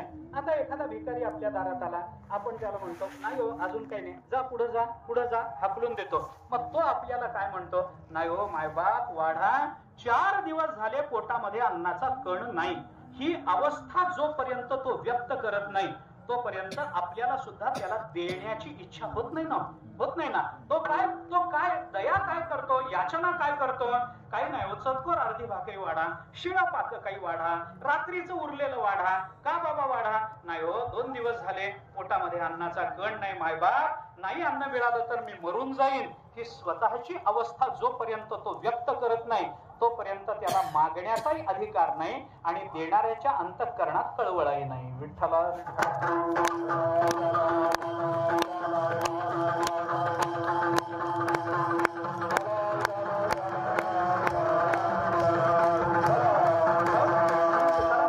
पहिल्या 3 चरणामध्ये स्वतःचा अधिकार व्यक्त करून दिला. अधिकार काय? अधिकार एकच आहे, मी निश्चयात्मक भूमिकेतून तुमच्या दारापर्यंत पोहोचलेलो आहे. मी निश्चय करून आलो. आता वाटेल ते होऊ दे. काय देह घालू करवती खरवरी, टाकूया भितरी अग्नी माझी. तुकाराम महाराज म्हणतात, मी निश्चय करून आलो, मला तुमचे चरण पाहिजे. हे जर होणार नसेल तर काय करू सांगा? काय देह घालू करवती खरमरी. अहो, माझा देह करवतीनं कापून टाकला तर तुम्ही मिळणार आहेत का? मी कापायला तयार आहे. काय देह घालू का करवती खरमरी, टाकूया भीतरी अग्नी माझी. मी अग्नीमध्ये उडी मारली तर मला परमात्म्याची प्राप्ती होणार आहे का? माझा आत्ता उडी मारायचा माझी तयारी आहे. तर तुम्ही सांगा फक्त की तू अग्नीमध्ये उडी मार, मी तुला भेटेन. मी लगेच तू अग्नीमध्ये माझा देह टाकून देईन. मी या निश्चयाने आलोय की वाटेल ते झालं तरी चालेल, पण आता परमात्म्याची प्राप्ती करून घेणार. याच्या करता माझा हा निश्चय सिद्ध होण्याकरता आणि माझी ही निश्चयात्मक अवस्था तुम्हाला कळण्याकरता तुकाराम महाराजांनी आपली अवस्था या अभंगामध्ये अन्वय आणि व्यतिरेक या 2 पद्धतीने बोलून दाखवली. 3 चरणामध्ये अवस्था आहे आणि या 3 चरणामध्ये तुकाराम महाराजांची अवस्था अन्वय व्यतिरेकाच्या भूमिकेतून तुकाराम महाराजांनी बोलून दाखवलेली आहे. मी आपल्याला सरळ अभंग सांगतो, चरणाकडे येतो. तुकाराम महाराजांनी काय काय शब्द वापरलेत आपण बघा. सर्व संगी वीट आला ही व्यतिरेकाची अवस्था आहे. तू एकला आवडसी हा अन्वय. दिली आता पायी मिठी हा अन्वय. जग जेठी न सोडी हा व्यतिरेक आहे. हा बहु झालो खेदक्षीण हा व्यतिरेक आहे. आणि पुढे येणे क्षीण नाशेतो हा अन्वय. याच्याने माझा क्षीण निवृत्त होईल हा अन्वय. मागे आतापर्यंत फार खेदक्षीण झाला हा व्यतिरेक. आता मी तुझ्या पायाला मिठी दिली हा अन्वय. वाटेल ते झाले तरी पाय सोडणार नाही हा व्यतिरेक. आणि तूच एकटा आवडतोस हा अन्वय आहे. बाकी सर्व संघाचा वीट आलाय हा व्यतिरेक आहे.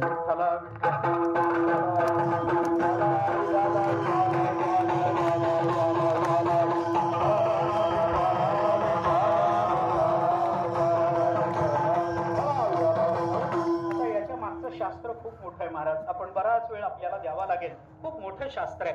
शास्त्राचा नियम असा आहे की एखादा सिद्धांत सिद्ध करत असताना त्याच्याकरता 3 गोष्टी लागत असतात. त्या सिद्धांताचा अन्वय मांडता आला पाहिजे, त्या सिद्धांताचा व्यतिरेक मांडता आला पाहिजे आणि त्या सिद्धांताकरता दृष्टांत देता आला पाहिजे, तरच तो सिद्धांत सिद्ध होतो. असं आचार्याने आपल्याला ब्रह्मसूत्र भाष्यात याच्याकरता एक स्वतंत्र अधिकरणाचा विचार आहे. मला आता तो विचार सांगायचा नाही, पण 3 गोष्टी लागतात. मी आपल्याला साधं सांगतो. असं केलं तर काय होईल हे मला सांगता आलं पाहिजे. असं झालं नाही तर माझी अवस्था काय होईल हेही मला सांगता आलं पाहिजे. आणि असं झालं किंवा न झालं तर काय होईल, हे कुणासारखं होईल हेही आपल्याला सांगता आलं पाहिजे. तर अन्वय, व्यतिरेक आणि दृष्टांत या 3 गोष्टी आपल्याला सांगता आल्या पाहिजे, तर सिद्धांताची सिद्धी वेदांताच्या अनुषंगाने होत असते. नाहीतर दृष्टांत नाही देता आला आपल्याला सिद्धी करता येत नाही. तुकाराम महाराजांनी या अभंगामध्ये गंगेवास हा दृष्टांत दिलाय. जशी गंगा तुमच्या चरणाच्या कायम आश्रयाला आहे तसं मला राहता आलं पाहिजे हा दृष्टांत आहे. आणि पहिल्या 3 चरणाच्या पूर्वार्ध उत्तरार्धामध्ये अन्वय व्यतिरेक करून तुकाराम महाराजांनी हा सिद्धांत देवाच्या समोर आणि देवाचं निमित्त करून तुमच्या माझ्या समोर मांडलेला आपल्याला दिसून येतो. तुकाराम महाराज देवाला काय असतं, अन्वय सांगता आला आणि व्यतिरेक सांगता आला नाही तर चालत नाही. व्यतिरेक सांगता आला आणि अन्वय सांगता आला नाही तरी चालत नाही. अन्वय व्यतिरेक सांगता आला पण दृष्टांत देता आला नाही तरी चालत नाही. उदाहरणं पुष्कळ आहेत, मला सगळीच उदाहरणं द्यायची नाही, पण अन्वय व्यतिरेक आपण डोळ्यासमोर ठेवा. आता सामान्यत्वानं अन्वय व्यतिरेक ठेवा. अन्वयामध्ये आणि व्यतिरेकामध्ये निषेधाची भाषा असते, अन्वयामध्ये विधीची भाषा असते. एवढंच आता डोळ्यासमोर ठेवा. हा विस्तार करत नाही मी उगीच साधा आपल्याला सांगतो. काय असतं, काही गोष्टीचं निराकरण आणि काही गोष्टीची प्राप्ती, या दोन गोष्टी आपल्याला करून घ्याव्या लागतात तर सिद्धांत सिद्ध होतो. बरं का, दोन गोष्टी लागतात. मी साधं उदाहरण आपल्याला देतो, मागे कदाचित दिलं असेल. मला सांगा, आपल्या घरी जर मुलगी बघायला पाहुणे आले तर घरातली बाई घर आवरते की नाही? घरातल्या बाईला पाहुणे येणार आहे, मुलीला बघायला येणार आहे, घर आवरते की नाही? आवरते. आता घर आवरताना आपण काय करतो? घर आवरते, बाई घर आवरते म्हणजे काय करते? घर आवरते म्हणजे काय करते? काही नाही, वर दिसणाऱ्या कपाटात कोणते, याचं नाव घर आवरते. ते पाहुणे गेल्यावर कपाट उघडलं की ब्रह्मांड पुन्हा अंगावर आहेच आहे, तो नंतरचा प्रश्न आहे. पण वरवर तरी स्वच्छ दिसावं असं वाटतं की नाही? वाटतं. मग काय होतं त्याच्याकरता? काय करावं लागतं मला सांगा. आता घर आपण बैठकीची खोली आवरतो म्हणजे काय करतो? मी आपल्याला विकल्प देतो, मला सांगा तुम्ही काय करता ते? काय करता ते सांगा. आधी गालीच्या घालून मग झाडून घेता की आधी झाडून घेऊन मग गालीच्या घालता? झाडून. बघा, विचार करा, कसं कसं करता सांगा मला. आधी झाडून घेऊन मग गालीच्या घालता का आधी गालीच्या घालून मग झाडता? झाडून घेऊन. आधी झाडून घेऊन. मला वाटलं तुम्हाला झाडायची पाळी येत नसेल घरी. बरं, जाऊ द्या, येऊ द्या, मला तसं काही म्हणायचं नाही. बायकोला मदत केली तर बिघडलं कुठं? हरकत नाही. मी तुम्हाला पोळ्या करायला मदत करत नाही का? भांडी घासायला मदत करत नाही का? आपण तिला थोडी थोडी मदत करावी, असं काही नाही. ऐका ऐका, तसं नाही. ऐका, काय होतं, आधी कचरा काढावा लागतो आणि मग गालीच्या घालावा लागतो. हे बरोबर गणित आहे. हे कचरा काढून टाकणं म्हणजे व्यतिरेक आहे आणि त्याच्यावर गालीच्या घालणं म्हणजे अन्वय. अगदी सोपं, लक्षात घ्या दृष्टांतावरून. घरातला कचरा काढून टाकणं हा व्यतिरेक आहे. नको ते बाहेर काढून टाका आणि मग हवं ते तिथं घाला, असं करणं बरोबर आहे. व्यतिरेक म्हणजे काय? निषेध आहे, कचऱ्याचा निषेध आहे. कचरा काढून टाका आणि मग गालीच्या घाला. गालीच्या घालून मग कचरा काढला तर काय होतं? आधी गालीच्या घातला आणि वरून जर कचरा काढला तर काय होतं? गालीच्या खालचा कचरा पाहुण्याला बसू देत नाही, हे त्याचं सरळ उत्तर आहे. आणि मग मुलीला नापसंती आली तर कीर्तनात सांगितलं होतं म्हणून तक्रार करायची नाही. काय का का असं होतं? आधी गालीच्या घालून मग कचरा काढायचा नसतो, आधी कचरा काढा. व्यतिरेक आधी करा. आपल्याला जे नको आहे ते काढून टाका आणि मग अन्वय सिद्ध करा. का? कारण अन्वयाची सिद्धी ज्या शुद्ध वातावरणामध्ये होते तेवढी मलिन वातावरणामध्ये होत नाही. याच्याकरता मालिन्याला आधी दूर करा. हे मालिन्य दूर करणं म्हणजे ही शुद्धताच आणणं असतं आणि त्या ठिकाणी गालीच्या घालणं म्हणजे ही त्याला शुद्ध करणंच असतं. हे अन्वय व्यतिरेक जसे आपल्याला चालतात तसं तुकाराम महाराजांनी सुद्धा याच अन्वय व्यतिरेकाच्या क्रमानं आपल्याला सांगितलं की आधी आपल्याला व्यतिरेकाचं चिंतन करावं लागेल. तसा देवा मी माझ्या जीवनामध्ये आधी व्यतिरेक केला आणि मग अन्वय केला. व्यतिरेकामध्ये काय केलं? सर्व विषयाचा संग टाकून दिला, हा व्यतिरेक केला आणि आता फक्त तुझीच आवड अंतःकरणामध्ये ठेवली, हा अन्वय केला अभंगाच्या पहिल्या चरणात. सर्व संगी विटा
काय केलं याचा विचार सांगतात. सर्व संगी विटाला तो एकला आवडसे. तेव्हा सर्व संघामध्ये आम्हाला आता वीट आला. सर्व म्हणजे विषयाच्या संघात वीट, व्यक्तीच्या संघात वीट, जगताच्या संघात वीट, जडाच्या संघात वीट आला, चेतनाच्या संघात जे चेतन म्हणजे सामान्य जीव त्याच्या संघामध्ये वीट आला. आता कुणाचाही संघ नको वाटतो अशी जी अवस्था आहे ती अवस्था कशामुळे प्राप्त झाली याचा विचार नंतरचा आहे. ती अवस्था प्राप्त झाली हे तुकोबाराय बोलून दाखवतात. कशाचा वीट आला? विषयाचा वीट आला. सर्व संगी वीट आला. वीट कशाचा येतो? विषयाचा वीट आला. आता विषयाचा वीट येणं हे काही फार मोठं नाहीये. परमार्थाच्या दृष्टीने विषयाचा वीट येणं फार मोठा अधिकार नाही, पण सर्व संघाचा वीट येणं हा अधिकार मात्र मोठा आहे. सामान्य माणसाला सुद्धा विषयाचा विसर पडतो की नाही? आपल्यालाही पडतो. आपण झोपेत असलो विषयाचा विसर पडतो की नाही? पडतो. आपल्या शेजारी श्रीखंड आणून ठेवलं का, गुलाबजाम आणून ठेवले काय, कडू एखादी कारल्याची भाजी आणून ठेवली, कळतं काय झोपेमध्ये? आपल्याला कळत नाही. ज्ञानोबराय म्हणतात निद्रिताची अंगेशी सापतैशी उर्वशी. अजून याच्या पलीकडे काय उदाहरण द्यावं? झोपलेल्या माणसाच्या शेजारी साप आला काय आणि झोपलेल्या माणसाच्या शेजारी उर्वशी आली काय? काय फरक पडतो? साप आणि उर्वशी म्हणजे अनुकूल विषय आला तरी कळत नाही, प्रतिकूल विषय आला तरी कळत नाही, काही कळत नाही. मग आपला सुद्धा वीट आला, विषयाचा वीट आला. मग आपल्यालाही तुकाराम महाराजांची अवस्था प्राप्त झाली असं म्हणता येत नाही. माणसाला वीट येण्याची अनेक कारण आहेत. मी आपल्याला सांगतो, एक लक्षात घ्या.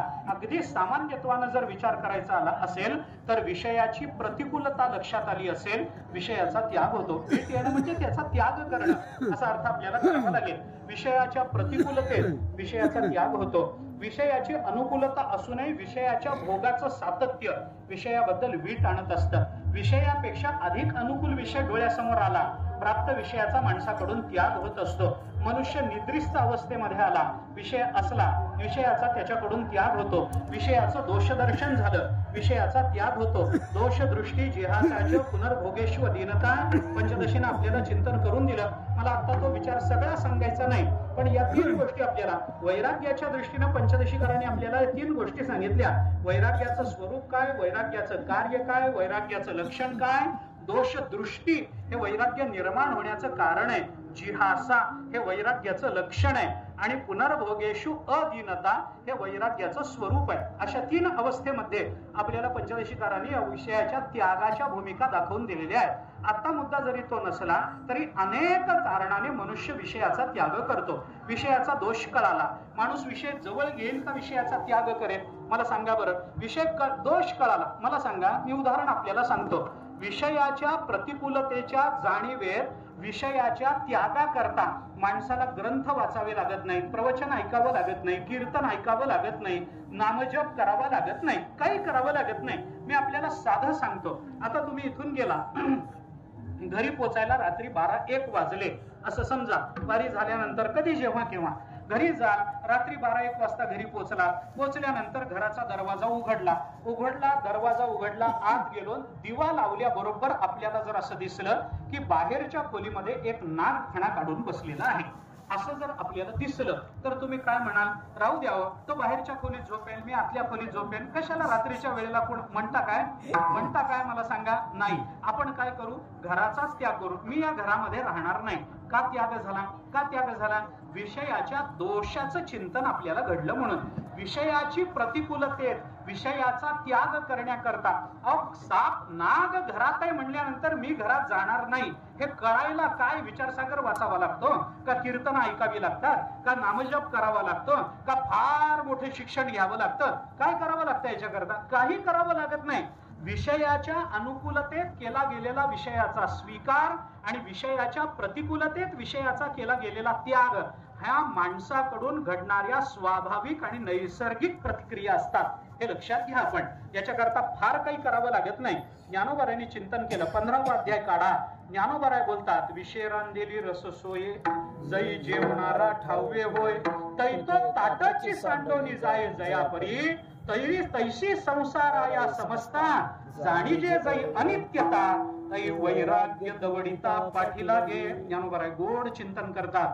ज्ञानोबाराय म्हणतात, एखादा मनुष्य जेवायला बसला, पंचपक्वान्नाचं जेवण आहे, चांदीचं ताट आहे, पंचपक्वान्न केलेत, समई लावलेली आहे, उदबत्त्या लावलेल्या आहेत, सुगंध अन्नाचा येतोय, बासमती तांदूळाचा भात केलेला आहे, सगळं चांगलं आहे, पंचपक्वांना अवतीभोवती पानाच्या मांडून ठेवलेली आहे, वाढणारा उदार आहे, बाप देव उदार परिमित, सगळं चांगलं आहे, सगळी अनुकूलता आहे, वाढणाऱ्याने सगळं वाढलं, आपल्यालाही भूक लागलेली आहे आणि वाढणाऱ्याने भातावरती भरपूर तूप वाढलं आणि वाढणाऱ्याने सांगितलं महाराज सावकाश होऊ द्या बरं, काही चिंता करू नका, भरपूर अन्न केलंय, भरपूर जेवा, पोट भर जेवा, सावकाश होऊ द्या, फक्त अन्नामध्ये कुठेतरी पाल पडली, आमटीत आली तर तेवढी बाजूला काढून ठेवा, जेवू का आता आपण सांगा, आता जेवू का आपण, असं जेवण होत नसतं का, कारण त्यात पाल पडली, विष पडलं, हे अन्नातलं विष कळाल्यानंतर जसा मनुष्य अन्नाचा त्याग करतो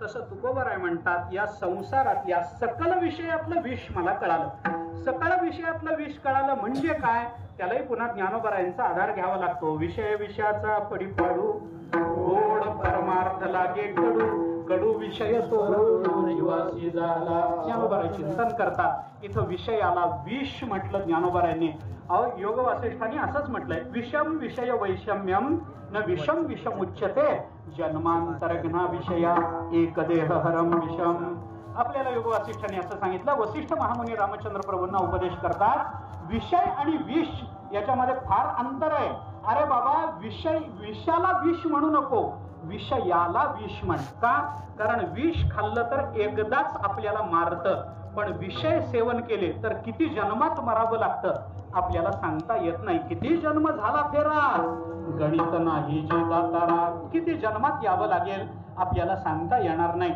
म्हणून या संसारातलं विष आम्हाला कळालं, हे विष या प्रपंचातल्या सर्व पदार्थामध्ये आहे हे आम्हाला कळालं, म्हणून तुकोबराय बोलतात सर्व संगी वीटाला, आता या सर्व संघामध्ये वीटाला, याचा संग करून याचं सेवन करून आता आम्हाला समाधान मिळणार नाही, मग ज्याच्यामध्ये विष नाही असं निर्विष काय आवडलं, तू एकला आवडसे, मग देवा तू एकटा आम्हाला आवडतोस, आणि म्हणून दिली आता पायी मिठी जग जेठी न सोडिये, आता आम्ही तुमच्या पायाला मिठी दिली, आता आम्ही ती मिठी सोडणार नाही, वाटेल ते झालं तरी सोडणार नाही, पुष्कळ चिंतन आहे, दिली आता पायी मिठी जग जेठी न सोडी, असं म्हणणारे तुकाराम महाराज एका भूमिकेत आहे, आणि दुसऱ्या भूमिकेमध्ये सोडा सोडा मिठी लपवा लपवा जग जेठी म्हणणारे वसुदेव देवकी एका भूमिकेमध्ये आपल्याला दिसतात, एकीकडे मिठी सोडावी आणि एकीकडे मिठी न सोडावी, या दोन्ही अवस्था संतांच्या आहेत, विठ्ठला विठ्ठला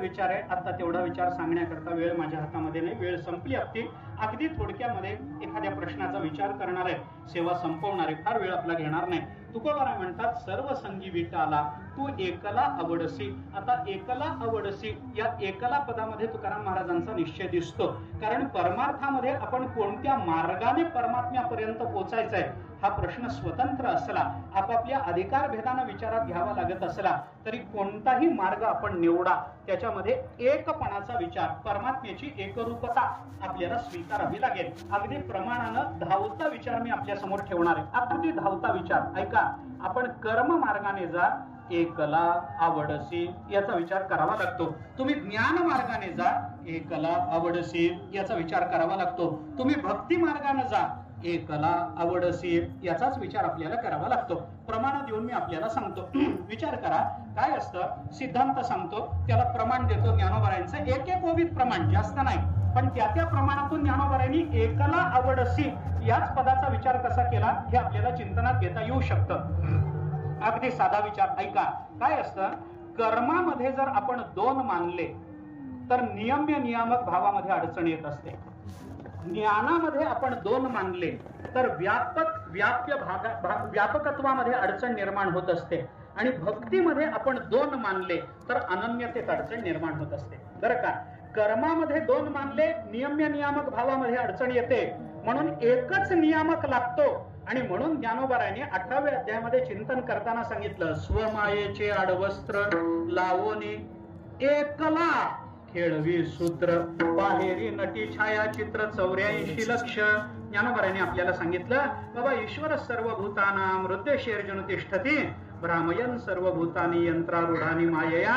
ज्ञानोबरा बोलतात स्वमायेचे आडवस्त्र लावणी एकला खेळवी सूत्र. एकला या पदाकडे आपलं लक्ष मला वेधून घ्यायचं आहे, कारण या जगताचं नियमन करणारा एक लागतो. दोन दोन नियामक चालत नसतात, दोन नियामक चालत नाहीत. इंग्रजी भाषेमध्ये अशी म्हण आहे, too many cook spoil the cake असं म्हणतात बरं का. आपल्या मराठीत बोलायचं झालं तर जास्त आचारी एकत्रित आले की स्वयंपाक बिघडतो, असं साधं मराठीत आपण चिंतन करा. जास्त आचारी, याला वाटतं हा मीठ घालेल, त्याला वाटतं तो घालेल, याला वाटतं हा घालेल आणि कोणीच घालायचं नाही. नाहीतर याला वाटेल कोणी घालणार नाही, मीच घालीन, त्याला वाटेल सगळेच विसरतात, मलाच लक्षात आहे, आणि एकाला वाटेल हे दोघही मूर्ख आहेत, मीच शहाणा आहे, आणि तिघही घालतील. जमलं का नाही? आमटी चांगली होईल का नाही? न घातली तरी चांगली होत नाही, घातली जास्त घातली तरी चांगली होत नाही. याच्याकरता एकटा लागत असतो. एकला खेळवी सूत्र. परमात्मा स्वमायेचं आडवस्त्र मध्ये निर्माण करतो, स्वतः मायेच्या मागे लपतो आणि या सगळ्या जगतातल्या बाहुल्या आपल्या बोटाच्या तालावर नाचवतो. हे ज्ञानोबारांनी चिंतन करून आपल्याला सांगितलं. इथं कर्मामध्ये नियम्य नियामक भावामध्ये अडचण येऊ नये याच्याकरता एकला असा शब्द ज्ञानोबारांनी वापरला. आपण ज्ञान मार्गाने निघालो तर ज्ञान मार्गाने जर आपण दोन मानले तर व्यापकत्वात अडचण येते. नैयायिकांनी 4 व्यापक मानले, जमलं का? जमलं नाही. एकच व्यापक लागतो, सगळं व्यापक एक व्यापक लागतं, एक, नाहीतर ज्ञान होत नाही. याच्याकरता ज्ञानोबारांनी चिंतन काय केलं? चला पुन्हा ज्ञानेश्वरीमध्ये मी आपल्याला तिथलं प्रमाण सांगतो. ज्ञानोबाराय बोलतात, बीजाची जाहले तरू का भांगारची अलंकारू तैसा मज एकाचा विस्तार ते हे जग. माझ्या एकट्याचा विस्तार म्हणजे हे जग आहे. एकटा हा जो शब्द ज्ञानोबारांनी वापरला, ज्ञानामध्ये एकच लागतो. आणि भक्तीमध्ये दोन मानले तर अनन्यतेत अडचण निर्माण होते. याची अनन्यता का त्याची अनन्यता? अनन्यतेत दोन चालत नाहीत, भक्तीत दोन चालत नाहीत. म्हणून भक्तीमध्ये एक लागतो. ज्ञानोबाराय बोलतात, काढा 9वा अध्याय, शेवटचा श्लोक काढा. ज्ञानोबाराय बोलतात, काय कर अर्जुना, तू मन हे मीची करी, माझी या भजनी प्रेम धरी, सर्वत्र नमस्कारी मज एक दाते. मला एकट्याला सगळीकडे नमस्कार कर, एकट्याला नमस्कार कर. इथला भक्तियोग पहा.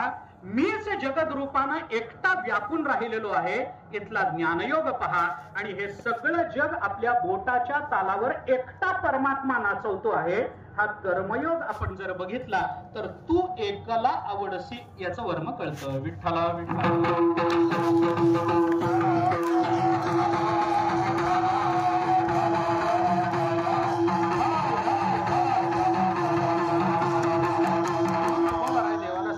तू एकला आवडसी दिली आता पायी मिठी जग जेठी न सोडी. का बाबा एवढ्यावर येण्याचं काय कारण? सर्व संघाचा वीट का आला? कारण तुकाराम महाराज म्हणतात,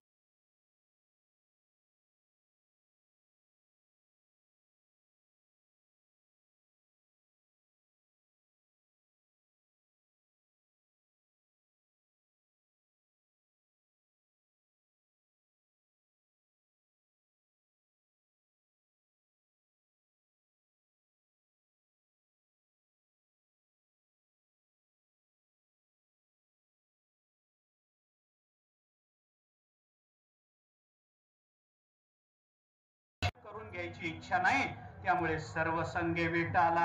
मग काय केलं? दिली आता पायी मिठी. हे जे मी केलेलं आहे ना, याच्यानेच माझ्या जीवनामध्ये समाधान प्राप्त होईल. म्हणून येणे शीण नासेल. आता याच्यानेच हा शीण माझा जाणार आहे, दुसऱ्यानं जाणार नाही. कशानं जाणार आहे?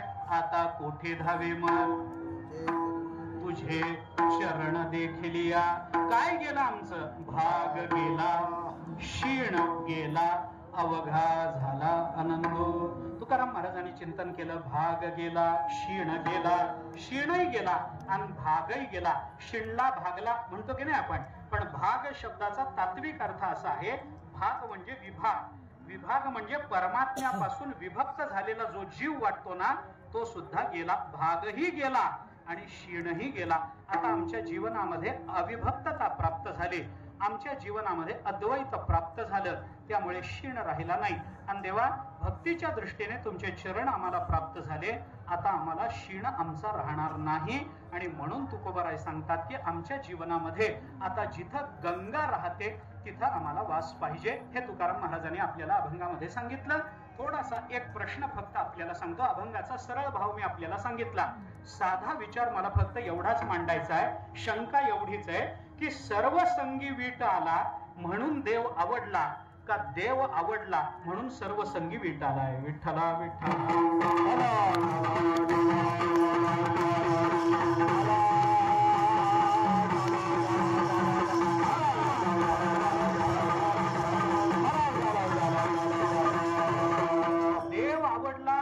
संसार सोडावा वाटतोय, का संसार सोडावा वाटतोय म्हणून देव आवडला?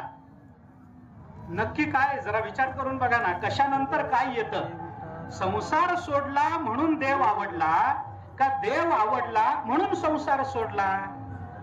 आता विचार करा.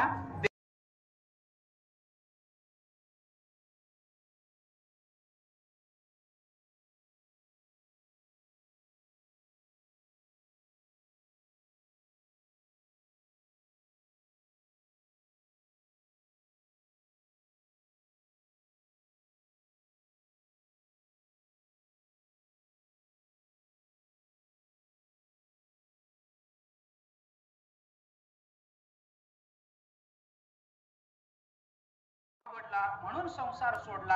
ही दोन्ही साधन आहे. एक व्यतिरेकात्मक साधन असेल, एक अन्वयात्मक साधन असेल. पण काय असतं, जी साधनं असतात की नाही, या साधनांमध्ये सुद्धा अनुबंध आहे वेदांताच्या दृष्टीने. वेदांताच्या दृष्टीने साधनांमध्ये, साधन साध्य म्हणत नाही मी, साधनांमध्ये 4 प्रकारच्या संबंधाचा विचार वेदांताने केला. एक प्राणप्रदत्व आहे, एक उपजीव्यत्व आहे, एक अनुज्ञापकत्व आहे, आणि एक आहे ते कैंकर्यत्व आहे. हे 4 पद्धतीनं त्याचा विचार आपल्याला करता येईल. आता हा सगळा विस्तार करत नाही मी. प्राणप्रदत्वानं असणं वेगळं, उपजीव्यत्वेनं असणं वेगळं. आता याच्यामध्ये उपजीव्यत्वाचा विचार करावा लागतो या 2 साधनांमध्ये. म्हणून वेदांताचा विचार आहे, रात्रीची वेळ झाली, उगी झोप लागायला कारण नको आपल्याला. नाही तर कुठे गेला होता वाळवंटात आणि झोपलात कुठे वाळवंटात, असं व्हायला नको. याच्याकरता फार वेदांताचं चिंतन नाही. पण उपजीव्यत्व भावाचा विचार या 2 साधनांमध्ये आपल्याला करावा लागतो. कसं करायचं? सर्वसंगी वीट आला म्हणून देव आवडला, का देव आवडला म्हणून सर्वसंगी वीट आला? तर याचा विचार आपल्याला स्वतंत्रतेनं करायचं कारण नाही. तुकोबारायांनीच आपल्याला ही संगती लावून दिलेली आहे. तुकोबाराय ज्या क्रमानं बोलतात त्याच क्रमानं आपण घ्यायचंय. काय क्रम आहे? सर्वसंगी वीट आला हे आधी होणार आहे, आणि मग तू एकला आवडसी हे नंतर होणार आहे. हाच क्रम आपल्याला ठेवावा लागणार आहे. कशावरून? तुकोबारायांची अनेक प्रमाण मी आपल्याला देतो. विषयी विसर पडिला निशेष, अंगी ब्रह्मरस कसावला, माझी मज झाली अनावर वाचा, छंदया नामाचा घेतला से. तुकाराम महाराजांनी तिथे तोच क्रम आपल्याला लावून दिलेला आहे. कशावरून? याचंही उत्तर आपल्याला ज्ञानेश्वरीत शोधल्यानंतर आपल्याला सापडतं. ज्ञानोबारांनी जे चिंतन केलंय त्याचा विचार आपण करा. 12वा अध्याय काढा. ज्ञानोबारांनी चिंतन करताना काय सांगितलं आपल्याला? तरी गाय से करी यया माझा पहारा माझारी, मोटके निमिष भरी दे तुझाय, मग जे जे का निमिख देखेल माझे सुख, ते तुले अरोचक विषयी घेईल. शरद का जैसा शरद कालुरी गे, सरिता ओढू लागे, तैसे चित्त काढेल वेगे प्रपंचोनी, मग पुनवे होनी जैसे शशिबिंब दिसेन दिसे, हारपत अवसे नाहीची होय, तैसे भोगा आतून निगता, चित्त मज माझी रिगता, हळू हळू पंडू सुता मीची होशील. ज्ञानोबारांनी 12व्या अध्यायामध्ये अभ्यासाचं चिंतन करताना आपल्याला अभ्यासाचा क्रम कसा असतो आणि त्याच्यातून प्राप्त होणारी फलश्रुती कशी असते याचा विचार आपल्याला बोलून दाखवलेला आहे. ज्ञानोबाराय भगवान अर्जुनाला सांगतात ज्ञानोबारायांच्या मुखातून, तरी गाय से करी, अर्जुना काय कर, तू पहिल्यांदा प्रपंचात आहेस ना, सर्व संघात आहेस ना, हरकत नाही, तिथंच राहा. पण तिथं राहून काय कर? मोटके निमिष भरी देत जाय. तू प्रपंचाच कर, प्रपंचातच राहा, पण अर्धा एक क्षण तुझं चित्त मला दे, एवढंच कर. आणि मग त्या एका क्षणामध्ये तुझं चित्त माझ्या चरणाजवळ स्थिर झालं की मग तुला जे समाधान प्राप्त होईल त्या समाधानाची तुला चटक लागेल.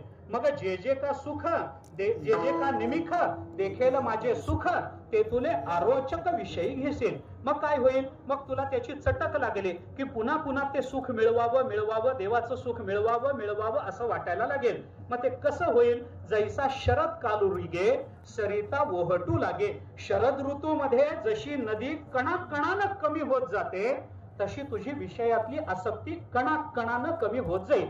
शरद कालू रिगे सरिता ओहटू लागे तैसे चित्त काढेल वेगे प्रपंचवनी. तसं हळूहळू तुझं चित्त प्रपंचातून निघत जाईल. मग कसं होईल? पुनवेहुनी जैसे शशिबिंब दिसेन दिसे. पौर्णिमेच्या दिवशी आकाशामध्ये पूर्ण चंद्र असतो. मग प्रतिपदा येते, द्वितीया येते, अष्टमी येते, एकादशी येते, द्वादशी येते, चतुर्दशी येते आणि अमावस्या येते. अमावस्याला केवढा चंद्र आकाशामध्ये दिसतो? किती दिसतो? दिसत नाही ना. तरी अवसेचा चंद्र गुड. ज्ञानोबा म्हणतात अमावस्येला चंद्र नसतो असं नाही, तो दिसत नसतो एवढंच आहे. असतो कुठं जाईल? कुठं जातो? नाही तर माणसं म्हणतात सकाळी चांदण्या दिसत नाही, तो घरी गेल्या. कुठल्या घरी जातात? घरी जात नसतात. चंद्रबिंद्र घरी जात नाही, तिथंच राहतो. फक्त आपल्याला सूर्याच्या प्रकाशात दिसत नाही एवढंच आहे. मग पुनवेहुनी जैसे शशिबिंब दिसेन दिसे हारपत अवसे नाहीची होय. जसं पौर्णिमेपासूनचा अमावस्येचा चंद्र कमी कमी कमी कमी कमी होत दिसतच नाही, तसं प्रपंचाची गोडी हळूहळू हळूहळू हळू कमी कमी कमी कमी होत गेली की दिसतच नाही असं होत जात. मग तैसे भोगा आतून निघता चित्त मज माझी निघता हळूहळू पंडुसुता मीची होशील. हे हळूहळू पंडुसुता मीची होशील याला म्हणा तू एकला आवडशील. आणि आधीच्या 3 ओव्यांना म्हणा सर्वसंगी विटाला. म्हणून आधी संघाचा वीट यावा लागतो आणि मग एकटा परमात्मा आवडायला लागतो. दुसरं उदाहरण, दुसरं प्रमाण याच सिद्धांताकरता आपल्याला देता येतं. तुकोबारायांचा अभंग डोळ्यासमोर ठेवा. सर्वांना माहिती असणारा अभंग आहे. घेई घेई माझे वाचे गोड नाम विठोबाचे. पुढं काय? तुम्ही घ्या रे, तुम्ही डोळे घ्या रे सुख पहा विठोबाचे मुख. तुम्ही ऐका रे कान माझ्या विठोबाचे गुण. मना तेथे धाव घेई राहे विठोबाचे पायी. तुका म्हणे जीवा नको सोडू या केशवा. अभंग सगळा पाठ आहे, मलाही पाठ आहे म्हणूनच म्हणून दाखवला आणि तेवढंच दाखवायचं होतं मला. आता पुढे ऐका काय म्हणाले तुकाराम महाराज. घेई घेई माझे वाचे गोड नाम विठोबाचे. तुम्ही डोळे घ्या रे सुख पहा विठोबाचे मुख. तुम्ही ऐका रे कान माझ्या विठोबाचे गुण. मनात तेथे धाव घेई राहे विठोबाचे पायी. तुका म्हणे जीवा नको सोडू या केशवा. याच्यामध्ये तुकाराम महाराजांचं ममत्व आपल्याला अनन्यत्वानं कसं बदलत गेलं हे दिसत जातं बरं का. घेई घेई माझे वाचे, पहिल्यांदा इंद्रिय माझी असतात, पण गोड नाम विठोबाचे त्यावेळेला विठोबा माझा नसतो, इंद्रिय माझे असतात. घेई घेई माझे वाचे गोड नाम विठोबाचे. मग हळूहळू काय होतं, ही जी इंद्रिय माझी वाटायला लागतात ती माझी न होता थोडी परकी व्हायला लागतात. म्हणून तुम्ही डोळे घ्या रे सुख. आता ती इंद्रिय जी माझी होती ती तुम्ही झाली, ती थोडी परकी झाली. आणि विठोबा मात्र तसाच राहिला. पहा विठोबाचे मुख. मग आता ती इंद्रिय अजून परकी झाली. तुम्ही ऐका रे कान. आणि ज्याच्याबद्दल आतापर्यंत माझे पण नव्हतं माझ्या विठोबाचे गुण, तो विठोबा हळूहळू माझा वाटायला लागला. इंद्रिय पहिल्यांदा माझी असतात, विठोबा माझा नसतो. हळूहळू इंद्रिय दूर व्हायला लागली की विठोबा माझा होतो. आणि मग तुका म्हणे जीवा नको सोडू या केशवा. असं या असं म्हणून त्याचं जे सानिध्य सांगितलं जातं त्याच्यामध्ये सातू अस्मिन परम प्रेम रूपा या अस्मिन पदानं जे सांगितलं गेलं ते सानिध्य भक्तीच्या दृष्टीनं प्राप्त होतं असा विचार आपल्याला करता येतो. म्हणून आधी सर्व संगी विटाला हे व्हावं लागतं आणि मग तू एकाला आवडसी असाच क्रम आपल्याला लावावा लागतो. म्हणून व्यतिरेकातून अन्वयामध्ये जाणं हे संतांच्या दृष्टीने श्रेयस्कर असतं. त्याचा विचार आपण केला पाहिजे. मला कल्पना आहे मधलं भजन व्हायचंय, पण ते मधलंही भजन घेतो. माझा विचार संपला. थोडासा विचार आहे तो एवढाच आहे की याच्याकरता विषयामध्ये संसारामध्ये जरी आपण राहिलो तरी संसारातून थोडा वेळ काढून आपलं मन, आपलं चित्त, आपली इंद्रिय आपल्याला देवाला देता आली पाहिजेत. पण देवाला ती पटकन देता येत नाही. देव राहिला पंढरपूरला, आम्ही राहिलो गावामध्ये. मग काय करा, पटकन देवाला चित्त देऊच नका. माझं ऐका, मी चांगलं सांगतो आपल्याला. आपलं चित्त, आपण प्रपंचात आहोत ना, असू द्या, असोनी संसारी जीवे वेगू करी आहे ना, असू द्या प्रपंचामध्ये, पण थोडा वेळ काढा. सगळं चित्त, सगळीच इंद्रिय एकदम देवाला देता येत नाहीत ना, मग एक काम करा, देवाला मुळीच देऊ नका. आपल्या दिवसातला थोडा वेळ ज्ञानेश्वरीला द्या, गाथाला द्या, बस एवढंच करा. जास्त नाही, एक 5 मिनिटं ज्ञानेश्वरी, 5 मिनिटं गाथा, एवढंच चिंतन करा. अगदीच वेळ राहिला तर 5 मिनिटं घरामध्ये बसून रामकृष्ण हरी भजन, बस 5 मिनिटं ज्ञानेश्वरी, 5 मिनिटं गाथा, 5 मिनिटं रामकृष्ण हरी भजन, एवढंच करा. त्या 15 मिनिटांमध्ये जो आनंद निर्माण होईल, त्या आनंदाची आपल्याला चटक लागली की मग त्या 15 मिनिटाचे हळूहळू अर्धा तास होतील, त्या अर्धा तासाचा 1 तास होईल, 1 तासाचे 2 तास होतील, आणि हळूहळू ज्ञानेश्वरी, गाथा, रामकृष्ण हरी एवढंच आपल्या जीवनामध्ये शिल्लक राहील. आणि तेवढं शिल्लक राहणं याचाच अर्थ तू एकला आवडसी असं होणार आहे. याच्याकरता म्हणून आपण थोडासा विचार केला पाहिजे. थोडा वेळ ज्ञानेश्वरी गाथ्या करता, रामकृष्ण हरी भजना करता आपल्या जीवनातला काढला पाहिजे. अगदी चालता चालता का असेना, पण रामकृष्ण हरी म्हणावं. ऑफिसमध्ये, शेतावर जाता जाता, पायात चप्पल असू द्या, खांद्यावर नांगर असू द्या, डोक्यावर ओझं असू द्या, पण तरी सुद्धा चालता चालता रामकृष्ण हरी म्हणत आपण तिथपर्यंत पोहोचलो तरी त्याचा आनंद अलौकिक आहे. ज्ञानेश्वरी गाथ्याचा आनंद अलौकिक आहे. तेवढा नाद आपल्याला आपण लावून घ्यावा, तेवढी गोडी आपण लावून घेतली की आपल्या जीवनामध्ये बाकीच्या गोष्टी सुकर व्हायला लागतात. तशा त्या तुमच्या माझ्या व्हाव्यात एवढीच प्रार्थना, एवढीच सद्भावना आपल्या सर्वांच्या संबंधानं व्यक्त करतो. आपलं जीवन हे परमात्म्या करता आहे, आपलं जीवन परमार्था करता आहे, आपलं जीवन धर्मा करता आहे, आपलं जीवन नामस्मरणा करता आहे. याचा विचार करा. आपला धर्म आपल्या डोळ्यासमोर राहिला पाहिजे, आपला धर्म सुरक्षित राहिला पाहिजे, आपला धर्म आपल्याला पूज्य वाटला पाहिजे.